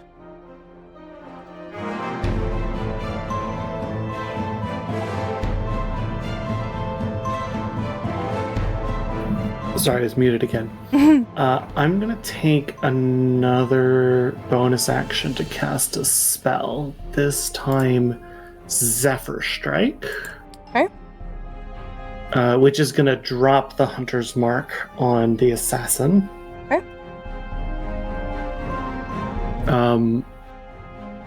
And I'm going to take a swipe at him with the short sword. Okay. Does a 27 hit? Yeah, it does. Okay. That's a max damage for an 11. I'm not going to re-roll that 6. Okay, 11. They are still up, but you do a devastating strike with your short sword here. What does this look like with your Zephyr Strike enabled? Like, as you activate this, what does this kind of visually appear as? I imagine that he leaps slightly into the air and does a full spin as like one of those little tiny tornadoes sort of swirls around him, and the extra momentum pulls him in for the attack. And at that point, he is going to go down to where the fight is down here, because he can get there in 60 feet, because his speed is doubled on the turn he makes his... well, I guess he could have done advantage on that, but he gets his an increased walking speed for this turn. And roll again in case it is a crit. Okay. And he doesn't provoke attacks of opportunity. Oh, it was better, but it's still not a crit. It was a 19. It's very close, yeah. Because you're right, it could have killed him if it was a crit. Yeah, so I don't provoke attacks of opportunity, so he doesn't get to try and kill me as I leave. Yep. And I'm going to go find my way down to where the rest of this action is. Nice fighting you, good sir. Goodbye and good day. This has been a pleasure. No, it has not. All right. Alistair, you're up next. You have been left alone with this assassin who looks very, very, very messed up. My. Seems you were for a silver feather over here. Okay. He says it out loud for everybody to hear, and I peer in deeper now. All he right. makes a saving throw. Makes a wisdom saving throw. Intelligence. Oh, okay. Yeah. Oh wait, sorry, it's intelligence. Check his action and start making an intelligence check on this man. You probe deeper. Right, this the might be target this might be the 2024 version. Let me double check. Heck. Might have dragged the wrong version. As an action, if you probe deeper, the target must make a wisdom saving throw. If it fails, you gain insight into its reasoning, if any, its emotional state, something looming at large in its mind. Either way, the target knows you are probing into their mind. The creature can use its action on its turn to make an intelligence check contested with your intelligence check. If it succeeds, the spell ends. That's what it was. Okay, cool. Yep. Hmm? So yeah, you were right. It fails. Yep, 11 fails against your 15. So you're able to probe deeper. As you probe deeper into their mind, you learn... Where's it again? The emotional state. The emotional state of this person right now is they are in awe. It is almost obsessive. It is almost reverent. They took this devastating blow that's probably putting them on death's door, and they are amazed by it. They're not afraid of dying. They feel almost blessed. And the reasoning and something looming in their mind is you get this overwhelming sense of, I need to bring him back. I need him to come with me. I need to take him with me. And the reasoning is that Ratchet is wind touched. That is the thing that they noticed about him. Alright. And that is the end of my turn. Okie pokey. Jack, it is your turn.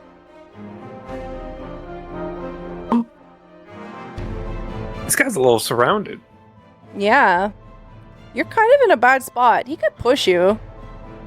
He could push me. He could do that. Mm-hmm. I don't know why you'd put that energy out there, but he could do that. I'm just warning you.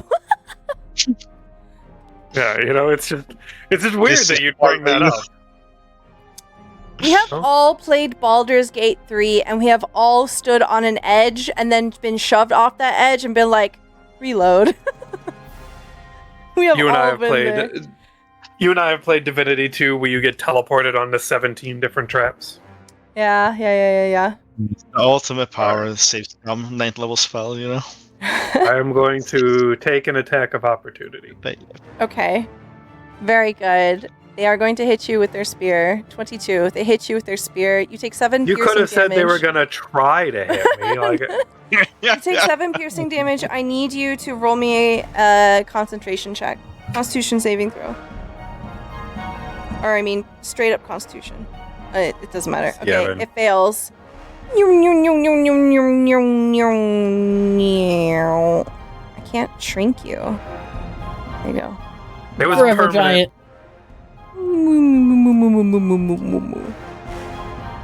Relo, you return to your normal form. Jack. That hurt. What do you want to do next? Welcome back, Ratchet.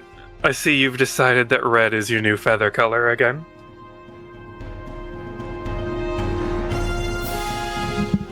Sometimes you have to try new things. And sometimes you stay with the classics. And I'm going to play my little healing song and bind the wound for a class resource for 11 healing. Okay. You heal 11. And for how this one looks, since there isn't a lot of space, Jack shakes their wrists for a moment, gives a little clap of the bangles together, and then, almost like the cup shape of a Kamehameha, presses it together into the wound. Nice. Anything else for you? That'll be it for me. Okay.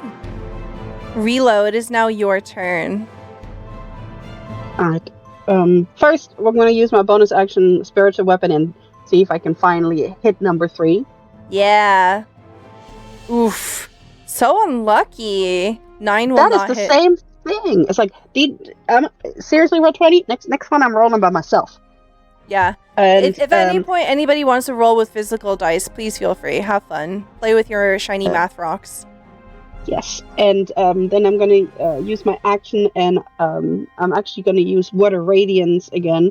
So number 3 has to make a DC 14 as a Constitution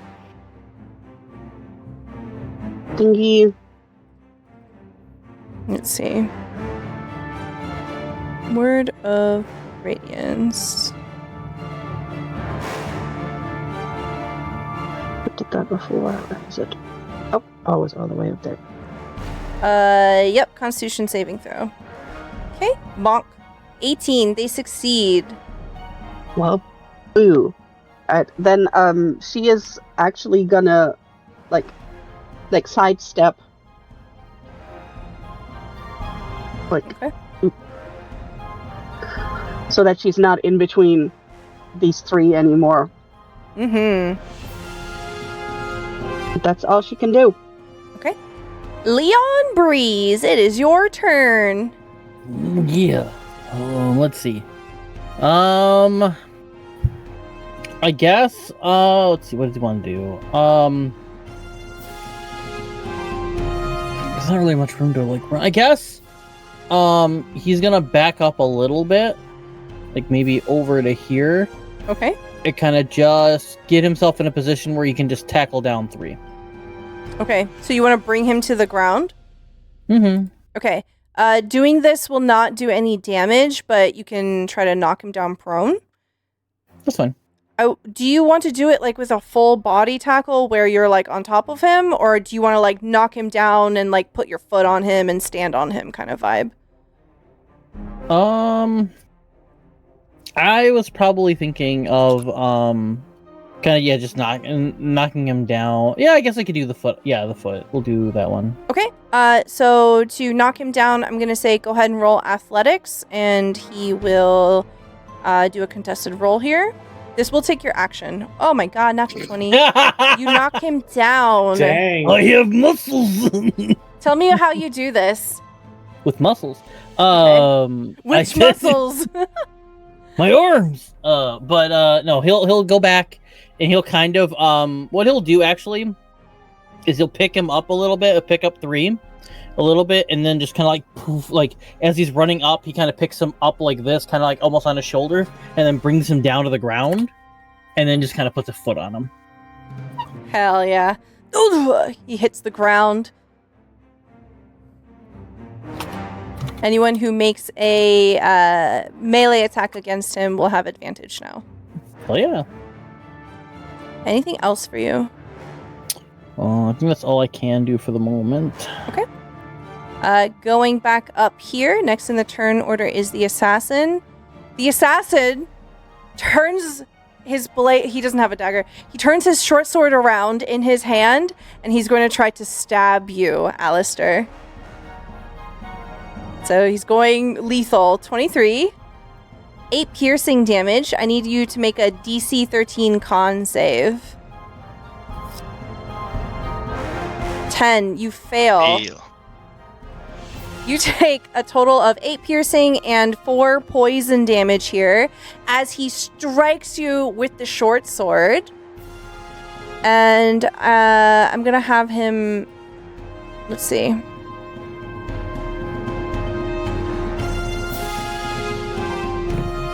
He's going to hit you with his claw, his talon, with his other hand. 19. That's a hit. 6 slashing damage as he backhands you with his claw. How are you looking? Back. 12 HP out of 30. Oof.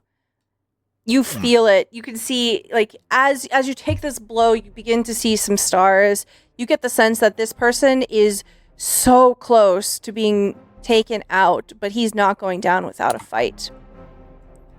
Next in the turn order are the guards. We see this one who's knocked down is going to try to stand up for his action. It is going to be contested. Leon, go ahead and roll me athletics to keep him down.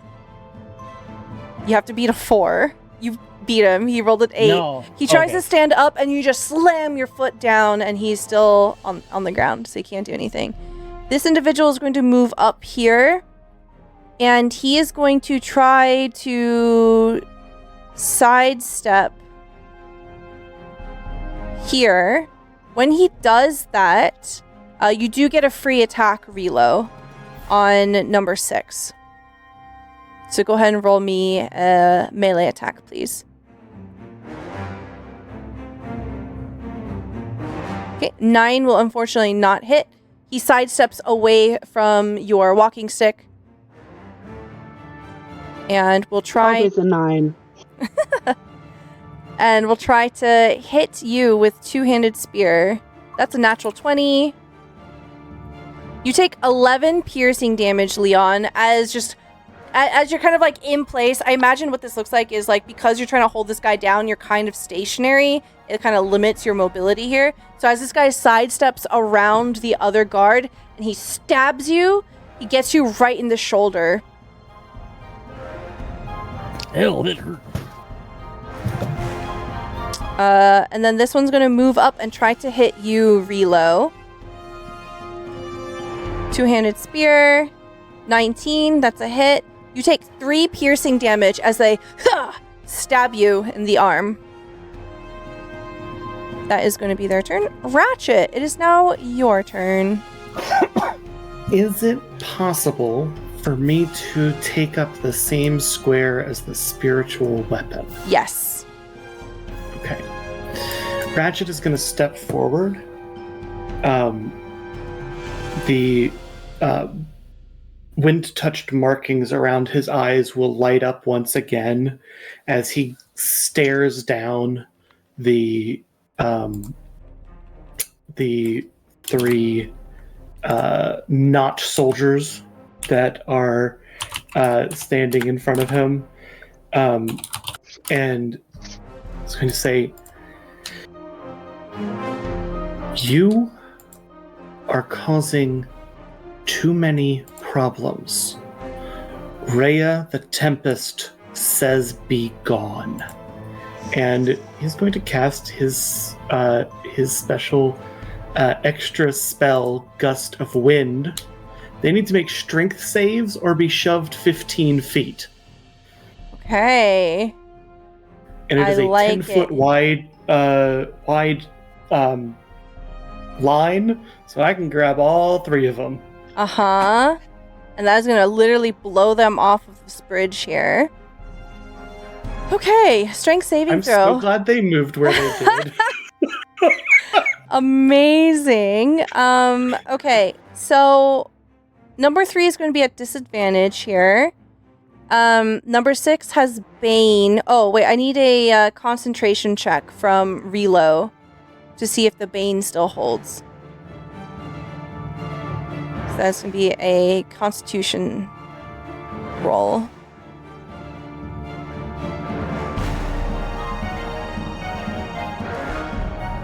No? Okay. So the Bane is no longer there. Nope, that was like a nat 1. All right, so 3, 6, and 7. We're going to do it in order. This is strength save. Nope, sorry, that's dex. 3, 6, 7. And 3 is at disadvantage. So natural 1, and then natural 20. So this guy goes 15 feet. This guy goes 15 feet. What happens when they save?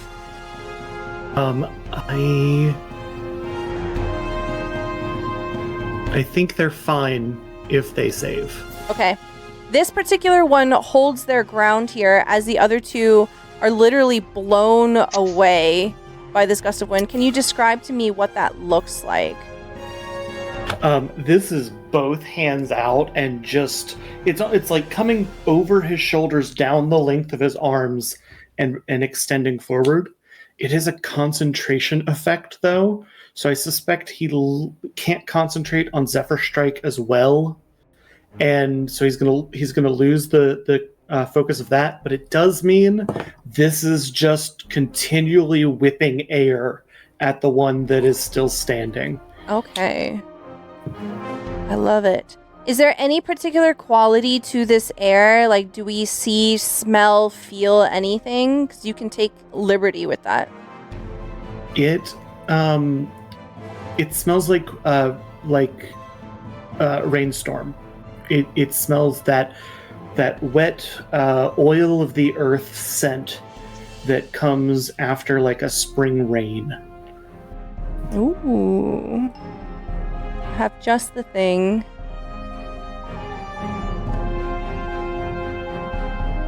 How long is it? 60 feet. Oh my god. Yeah, it's this like monstrous wind burst. It's like, I think that, I don't even know. It's fully off the map. Yeah. The wind touched. You seem more wind grappled to me. Can I even rotate this thing? I don't even know how to rotate this. Know. Oh, there we go. Can you click on it in a mouse wheel, maybe? Yeah. Oh. Yep. And we're all dead. That's amazing. I love that. Hold on, let me zoom out for effect. I have been waiting for just the right time to bring this new skill out. Oh my god, that's amazing. Okay. Anything else for your turn? Isn't that enough? That is enough. Yeah, you're done. You're done. Alistair, it is your turn. Oops, I moved you. My bad. He looks over and like, Is Detect Thoughts concentration? Yes. But it's okay. I'm dropping it. Okay. And I'll look over at him and say, "Oh my, you are so close to the wind touch, to the one you and your people are seeking all this time. Well, how fortunate for you that he is here, for he can scatter your ashes."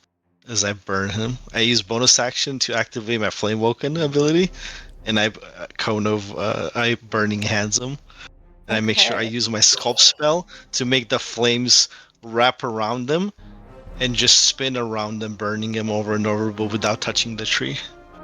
Oh, I love that. So he has to make a Probably a dex save. yes. Dirty 20. So he takes He half succeeds. damage. He will take 3d6 plus half of 3d6, 11 plus 2d10. Okay. I rolled really low. 14. Tell so me 7. what this looks like. Yep. You see Alistair's under the cloak. His yellow, golden pheasant mane turn scarlet red. His eyes also turn scarlet. As he takes his wings back, he flaps them forward, and you see crimson flames begin to form and fan all around them, and they spin and begin devouring all his body until all is left is ashes. There is just blood-curdling screaming coming from up here. So that was your action. Anything else you'd like to do? I turn around and I just start whistling and walking back, like I didn't just burn the man to death. Okay. It's terrifying. Next in the turn order is Jack. So there's currently like a giant, big ass wind tunnel, like in front of me. Yep. It's on the map. Yeah. Uh-huh. Yeah, Yeah. look at it. Look at it. Wait, is it still going? Yes. Yeah, it's concentration. All right, cool. We're gonna reduce that guy. Oh my god. I love this. Okay, Constitution That's saving disadvantage on throw. strength, isn't it? That is awesome. 12 fails. Bleep, bleep, bleep, bleep, bleep, bleep. It's so tiny. Okay. What does this look like?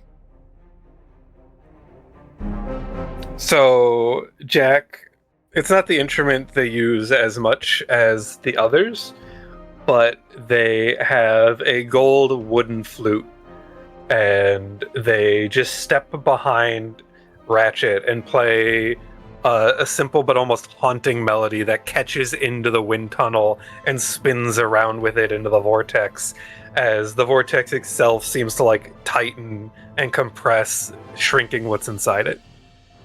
Amazing. Okay. You hear them in a very pipsqueaky voice go, "What's happening to me?" That's it. Anything else for you? Nah.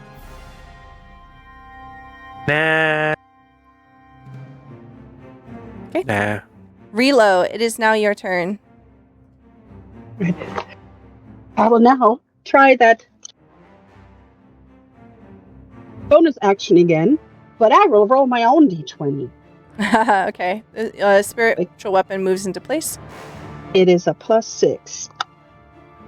And that is a 17 plus a 6. That's a 23 That's a hit. for once. Alright. Let's see what. Did that work? No?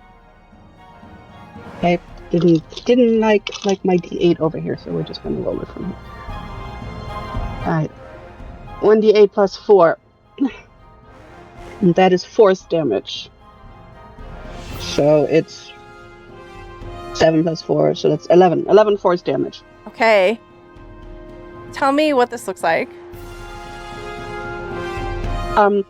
Yeah, there comes the spectral hammer, and it just comes down on the little tiny person and goes swoosh. Boom! As it hits them, they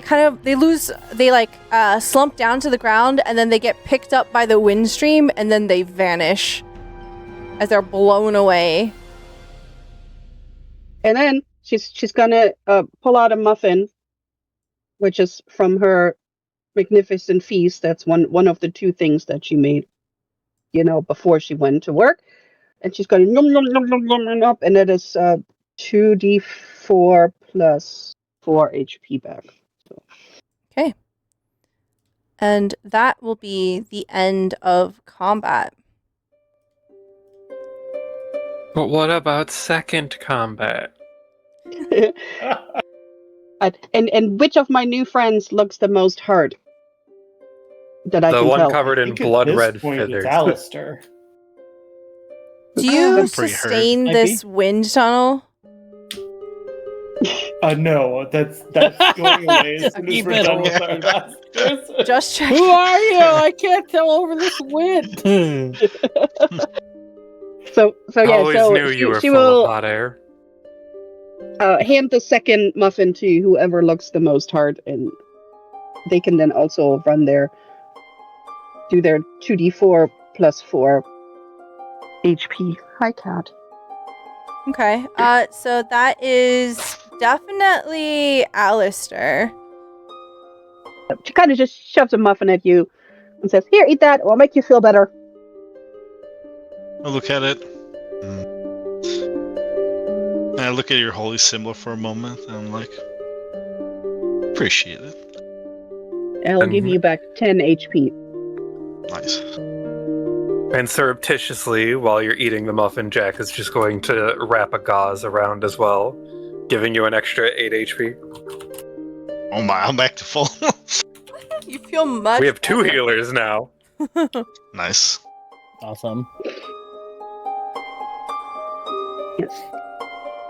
I haven't even used a cure wounds or healing word yet. So in the aftermath of this, most of the guards have been blown off the platforms. There is one still unconscious behind you, but everyone else has either flown away one way or another or has fallen to their doom. While everyone else is recovering and planning, because I assume the aftermath here is going to take a few minutes. Yeah, all of you feel really exhausted from this excursion. Like, this sort of thing, like, you're fighting for your life, you're taking all of these wounds and trying not to get hit. Like, it is extremely exhausting to do. Jack gets up on the tips of their paws and regales the story again, embellishing features as I use Inspiring Leader for roughly the next 10 minutes to give everyone level plus my charisma modifier, so that will be 9 temporary hit points for the rest of the session. Okay. Nice.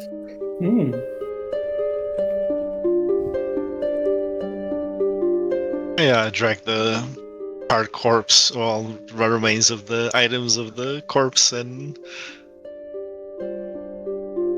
ruffle through his stuff. Yeah, as And you then prepare begin... Go ahead, sorry. I was gonna say prepare the other guy for us to take and interrogate, like tie him up, gag him. Okay. The classic. Yeah. So this person is now restrained. I'm gonna go ahead and do this. This person is just absolutely dead here.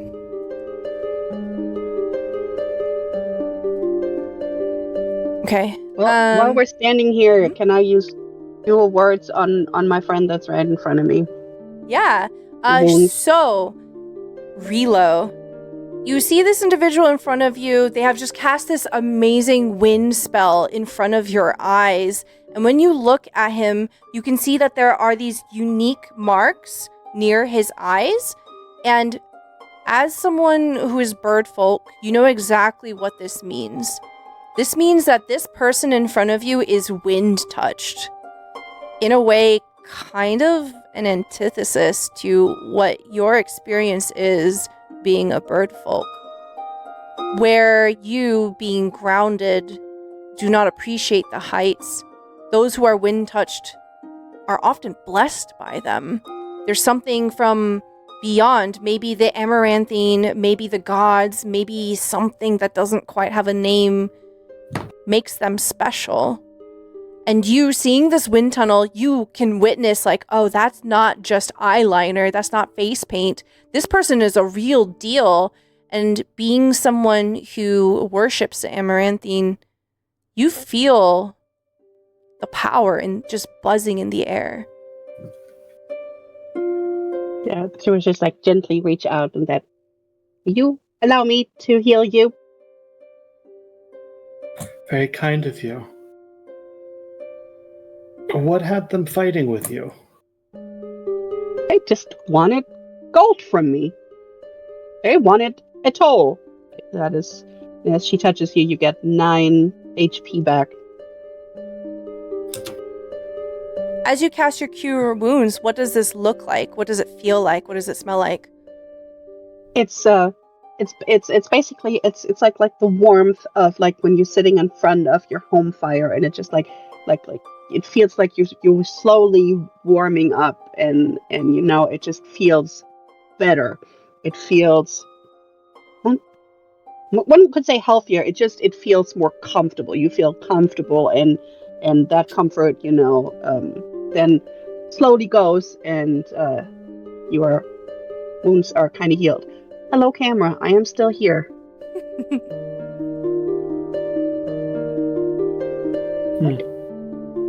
There. How does Ratchet respond to this warmth?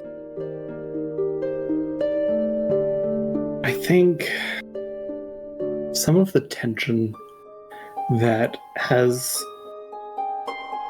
weighed upon him since this morning and the revelations about Zani are eased.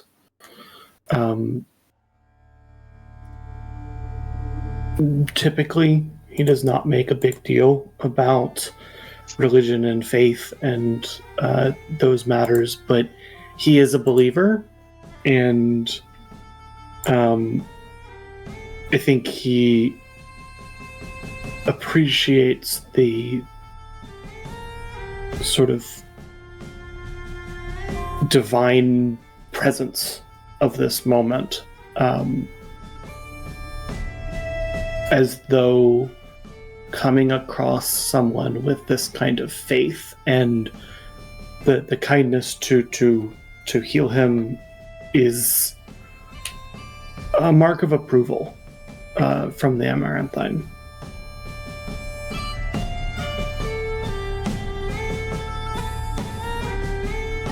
I'd have obviously no clue why he thought he could con me out of money to let me pass.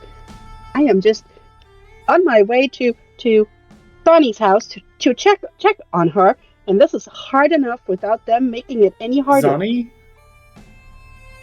Yeah, she volunteers at the clinic, and we haven't seen her in a while.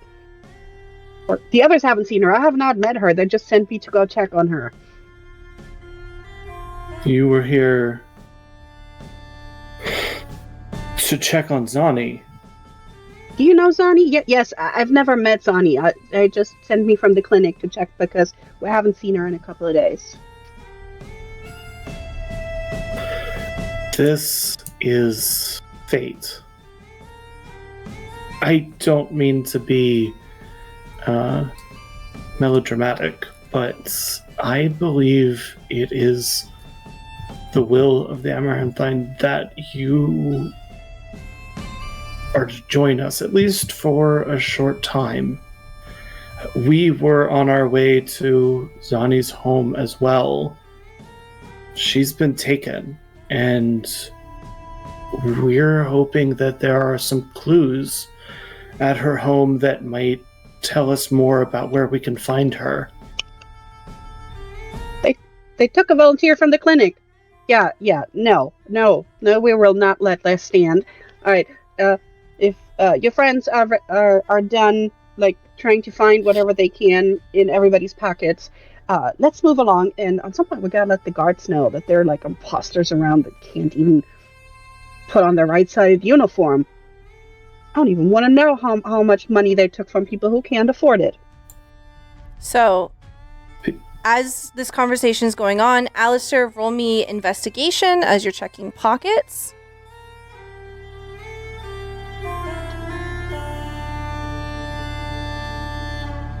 16. Okay, 16. As you're doing that, Leon, what are you up to?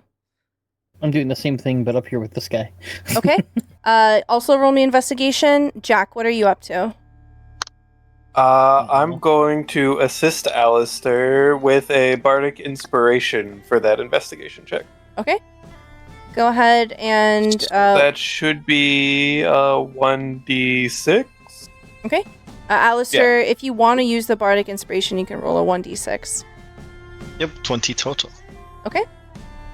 So, up by Leon, you are up on the platform. You're checking this guard's pockets. You find a total of 5 gold pieces in their pocket. You find that they Just have... enough to pay the toll. You find that they have a pin, so something that you can like attach to your clothes. A silver pin of what looks like a feather. Okay. With the, what was it, a dirty 20? Alistair, you go through their pockets. With the guards' pockets, you find 29 gold pieces. You also find one of those pins, a silver feather. And then with the assassin, you find a short sword, and you find 2 vials of mysterious acidic liquid. Mysterious acidic vials, you say? I wonder what they could be. Jack's eyes gleam. It's orange juice. I will be able to identify them as ritual. Okay. When we take some time to just stay in the building. It's poison. You want to compare caustic vials? Yeah. So you're able to loot all of that. Go ahead and add that to all of your inventories. And then as you finish, everyone kind of gathers together here. Hey, Ratchet. Yeah. Believe you would most likely can use this better than I can.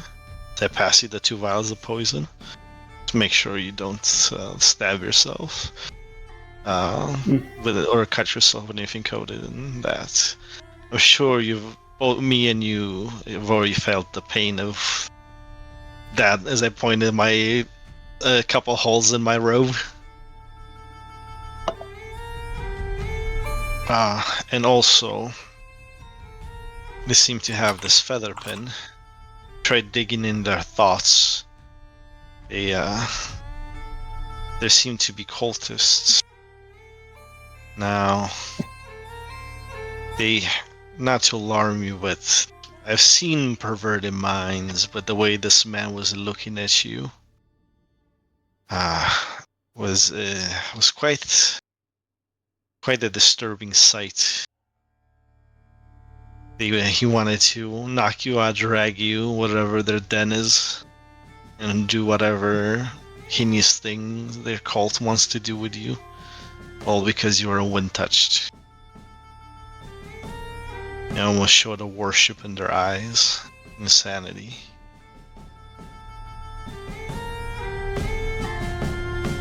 That's why he was trying to knock you out towards the end there. I always figured the attention these markings drew was more trouble than it was worth.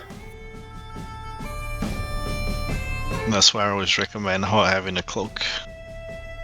What they can't see, they can't expect. Now this one, I found hard when it's around your eyes. I recommend getting good at doing some makeup. This is where the team invents sunglasses. Oversized sunglasses. This is where, to punctuate the moment, Jack slips on the pale mask that they got. 1, 2, 3, 4. Has Relo ever seen any of those silver pins on somebody at the clinic before? Ooh, roll me a history check. At disadvantage because I'll say that you weren't looking for it. Man, V, why do you have to put the mask on right now? We were literally talking about face covers. I can't remember what it does. I don't have notes prepared for it. Well, just say that whatever effect it normally has isn't triggered because of all the magic going off. No. You put it on and you realize you have to attune to it. There you go. That's why it doesn't do anything right now. Okay, with an 11... So for now, Jack just wears the ceramic. Yeah, you start attuning to it. Okay. With an 11, unfortunately, it is unfamiliar to you, Relo. You don't recognize the pin. Nobody wearing the pin has come to my clinic, so yay, I guess. All right. Maybe we should go to Sunny's house now. At least that's where I was going. It's not far from where you are currently. Okay. Before more of them come. Wise. Had I ever seen the pin in bandit circles? No. Okay. Not I, said the fox. Oh, here's some of the bounty, by the way. And you, thank you. Well, you've participated in this battle as well, so here's your share. Does everybody get 6 gold, and I'll take 5. Okay. Nice. Thank you. As you approach this address, Sony's house sits along a quiet bend of the branches. It's a modest, middle-class dwelling carved into the curve of a living bough of the tree. Its exterior is reinforced with clean timber panels and a narrow balcony that overlooks the lower canopy. Ratchet, you hold the key in your hand, and it's identical, or even perhaps a twin of the keys that were your old home. You get the sense that Zoni took the locks with her. Maybe the door was never meant to be closed for you. When you approach the front door, it is locked.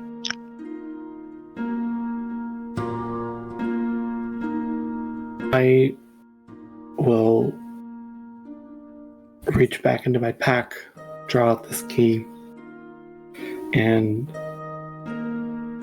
I take a second to just look it over before I reach it forward to the lock. I think there is part of me that still isn't sure this is going to work on the door. That it's the old key and it belongs to the old home, and this is not the house this key goes to. But as I started into the keyhole, presumably it works. Yeah. And the key clicks, and he presses the door open, and he masks it as manners, pressing the door open and stepping aside to let the others go first. But he knows it is delaying entering this house.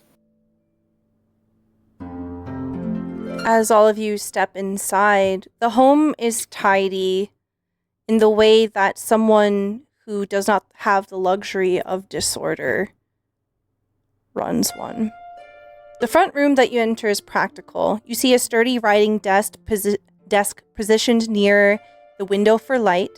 You see that there are shelves stacked with neatly labeled herbal bundles.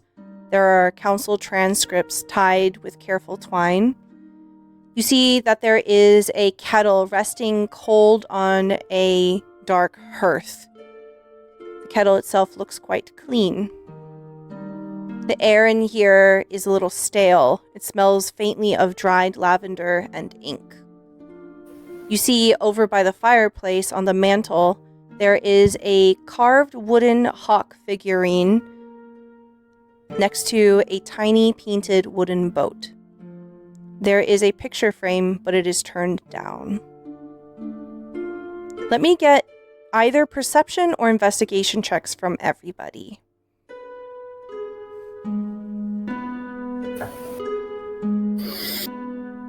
Oh. Natural 20 from Alistair, 17 Fantastic. from Ratchet, 13 intimidation. Okay. Oh,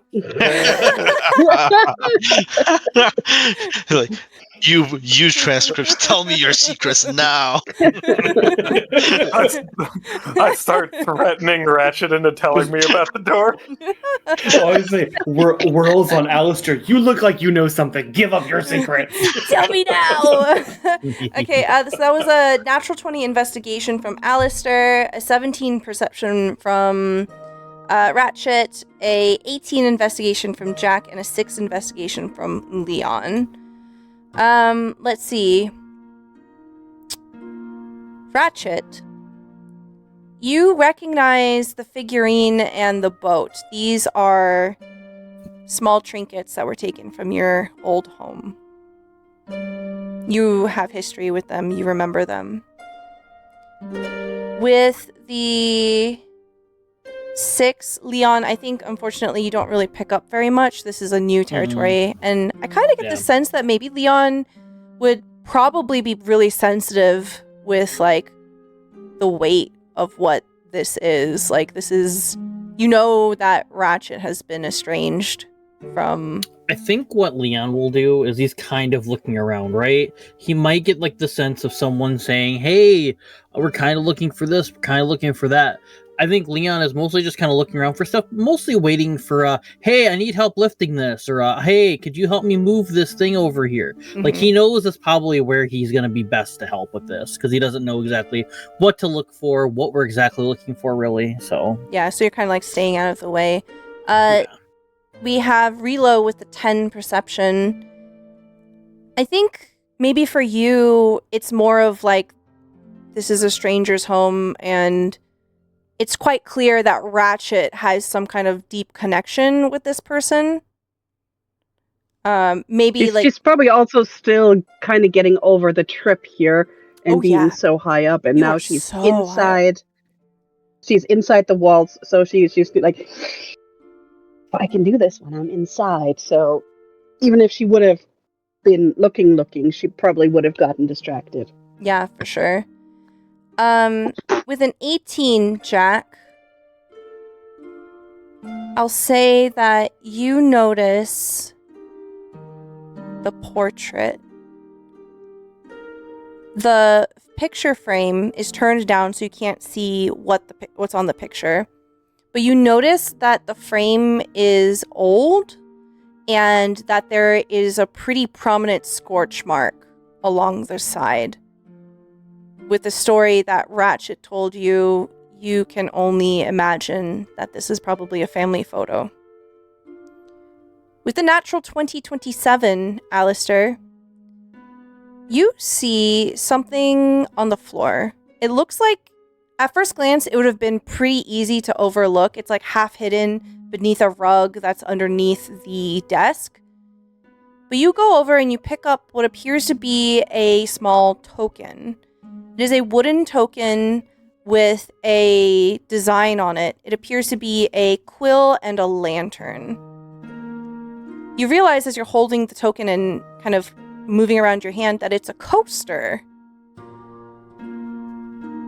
And I'll say, being a mercenary here in Alderheart, you recognize this coaster.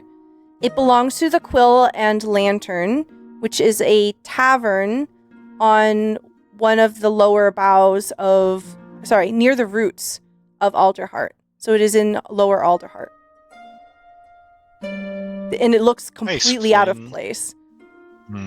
Very odd. I explained this to the party. Sounds like we have a place where we should pay a visit. And then I proceed to dig through more stuff. Yeah, as you're kind of digging through more stuff, you can see that, like, Zoni is a very organized person. there's a ton of paperwork here that is like pretty obviously council like sensitive. I'll say that Jack and Alistair, you both are able to pick up that no one broke into this house. All of the windows, all of the doors, there's no signs of a break-in, no signs of a struggle. If Zoni was kidnapped, it didn't happen here. No one came here. Do a little 10-minute ritual as well and start doing detect magic in case there's any invisible or magical ink Yeah. or such. You do not find anything magical in the house. I will say that if there's any overt magical items on your friends, it would probably light up. What about the gear on the that we found from the assassin, the daggers and such? No, they're not magical.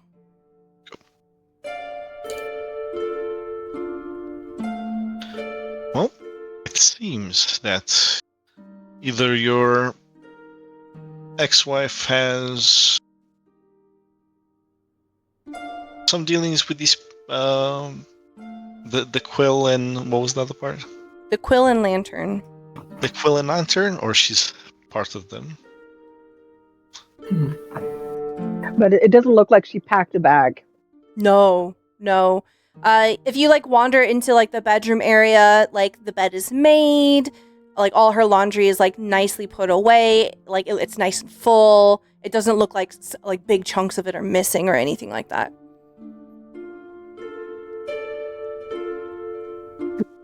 Did she keep like any notepads or to-do lists? Oh yes, 100%. As you're checking like the to-do lists, you can see that there's a calendar, and you can see on the calendar, just like so Relo doesn't know this, but for everybody else, that Zoni meets up with someone named Esmer every 2 weeks, and they get coffee together. They catch up.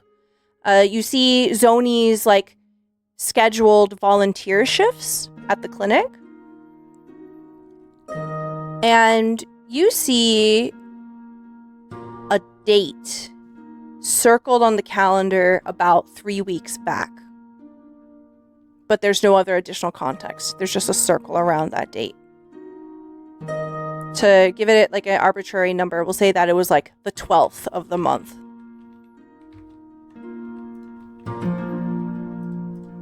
Ratchet is going to make his way over to the desk.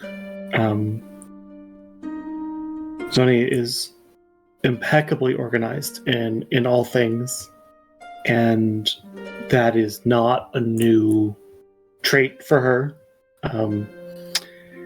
And he is willing to bet that she still puts everything in her desk in all the same places that she always did.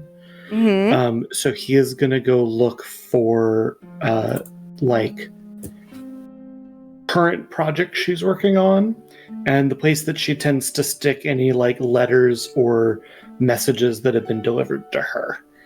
And it's almost like an eerie time for him of like, again, I don't know it's going to be there, but I know it's going to be where I think it is. Yeah. So you find everything is in the places where they belong, but you find a piece of paper that sticks out to you. As you pick it up, you see, kind of written hastily, are the words ink binding rituals, ? Cult, ? Wind touched, ? Need to talk to Ratchet.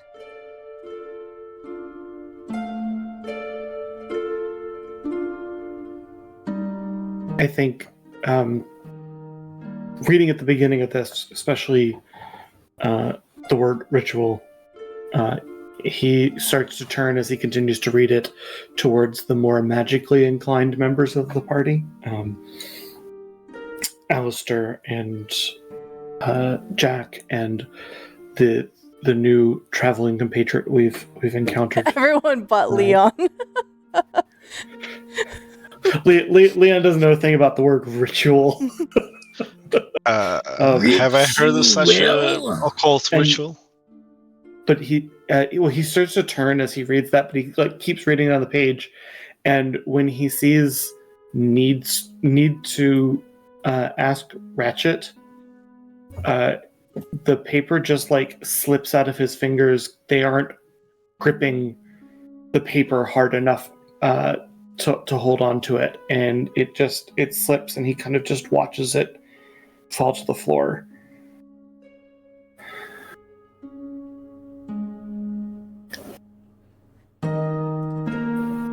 Buster will pick it up. Get on one knee, pick it up, get up, look at you in the eyes, and he puts a hand on your shoulder, and you can feel the warmth. It's almost hot to the touch of his skin, and he looks at you. How are you doing, man?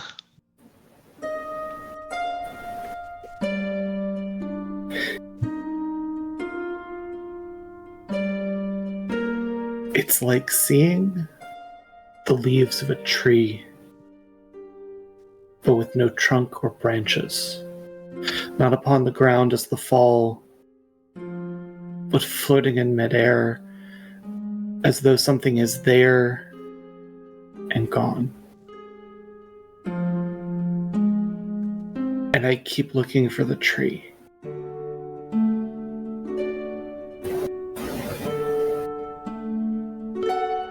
And I think that is a perfect place for us to end the session. Oh, that's so devastatingly heartbreaking. Oh my god. Whew. Thank you so much, everyone, for an awesome session back. Thank you so much, Vivi, for joining us. So excited to have you. We are going to go around and do some outros now. So please tell me who you are, where we can find you, and what your favorite part of the episode was today. And we'll start with Zombie. Hello, I'm Jacob. I'm Zombie IMZ, or whatever those names you have to call me. If you're so interested in getting to know me, talking to me, whatever, you can find me in Stella's Discord or various others as well. But also, I have a Blue Sky, and I occasionally am on there sometime as well. Also want to give a quick shout out to the Pocket Dragon Pub. Put all the information in there again, including the Instagram reel that I did, and I will be doing more of those because of all the different episodes that are coming out. I'm going to be doing promo hype for each one of those next episodes coming up, so there should be one out. I believe Fridays are the day that they're going to be posted, because that's the day that the show airs, so right before. So make sure to tune in on Friday to see the next one I make. And give all them the follows. I think it's going to be one of the more obvious best moments of this entire session, but having Vivi with us and getting to know the character and everything else, although I will give also a nod to the very end of the episode with all the emotion. I'm very much I love all the emotion in these games, and Matthew's really, really good at just displaying emotion like that. And I give you a ton of praise. I strive to be you during emotional moments sometimes. Yeah. So those are the two real things I enjoyed about this episode. Thank you very much. Yeah. Awesome. We'll head on over to VertigoCross. Me? Hey everyone, I'm Vertigo. I am occasionally a variety game streamer on Twitch when my life is not chaos, despite myself being chaos. And that's pretty much it for me. I'm working on some other stuff in the background, but nothing I want to talk about yet. I know what it is. For I know everything. You do. Except what that mask do. does. yeah. I can't believe you did that to me. We were literally discussing about how Ratchet needed a mask. Of course, Jack was going to be like, well, I've got a mask, and put it on. Yeah. Okay. So Like, what that your- was the perfect one-up moment. Fine. All right. What's your favorite part? My favorite part was easily that I got an accidental ambush attack on someone. Yeah.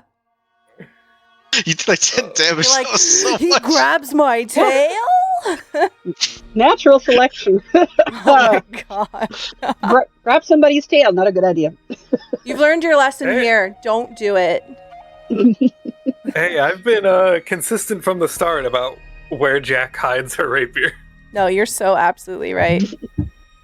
I'm glad to have been able to provide the opportunity for you to show that off and make it amount to something.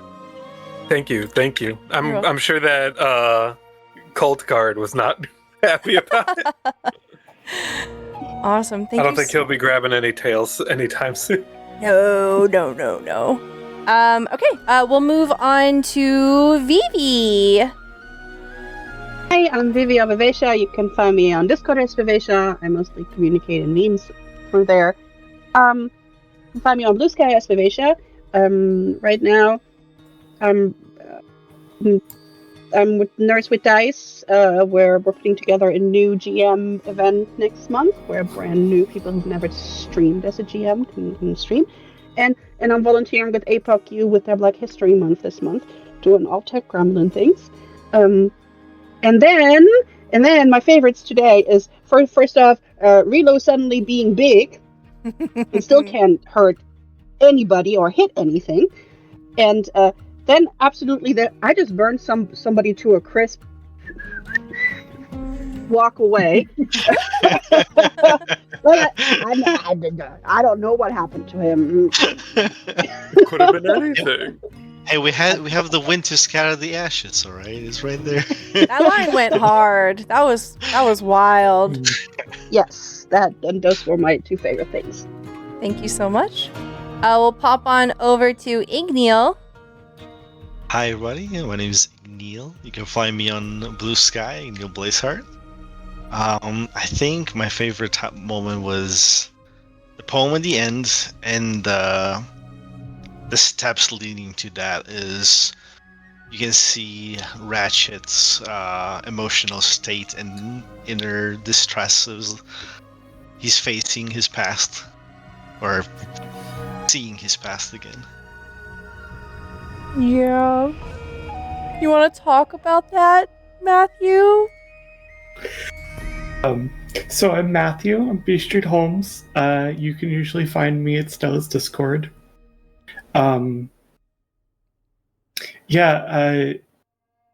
Today was a very emotional trip for Ratchet with all of this. So we started this campaign like a year and 3/4 ago, like almost 2 years ago. And at the time, my current wife was my girlfriend, so we hadn't even gotten engaged yet. So I wrote this backstory when I did not have a wife, which has made this a very different experience. Also, seeing a space at the end and having someone not there. Yesterday we had my grandmother's funeral, so this was definitely something special.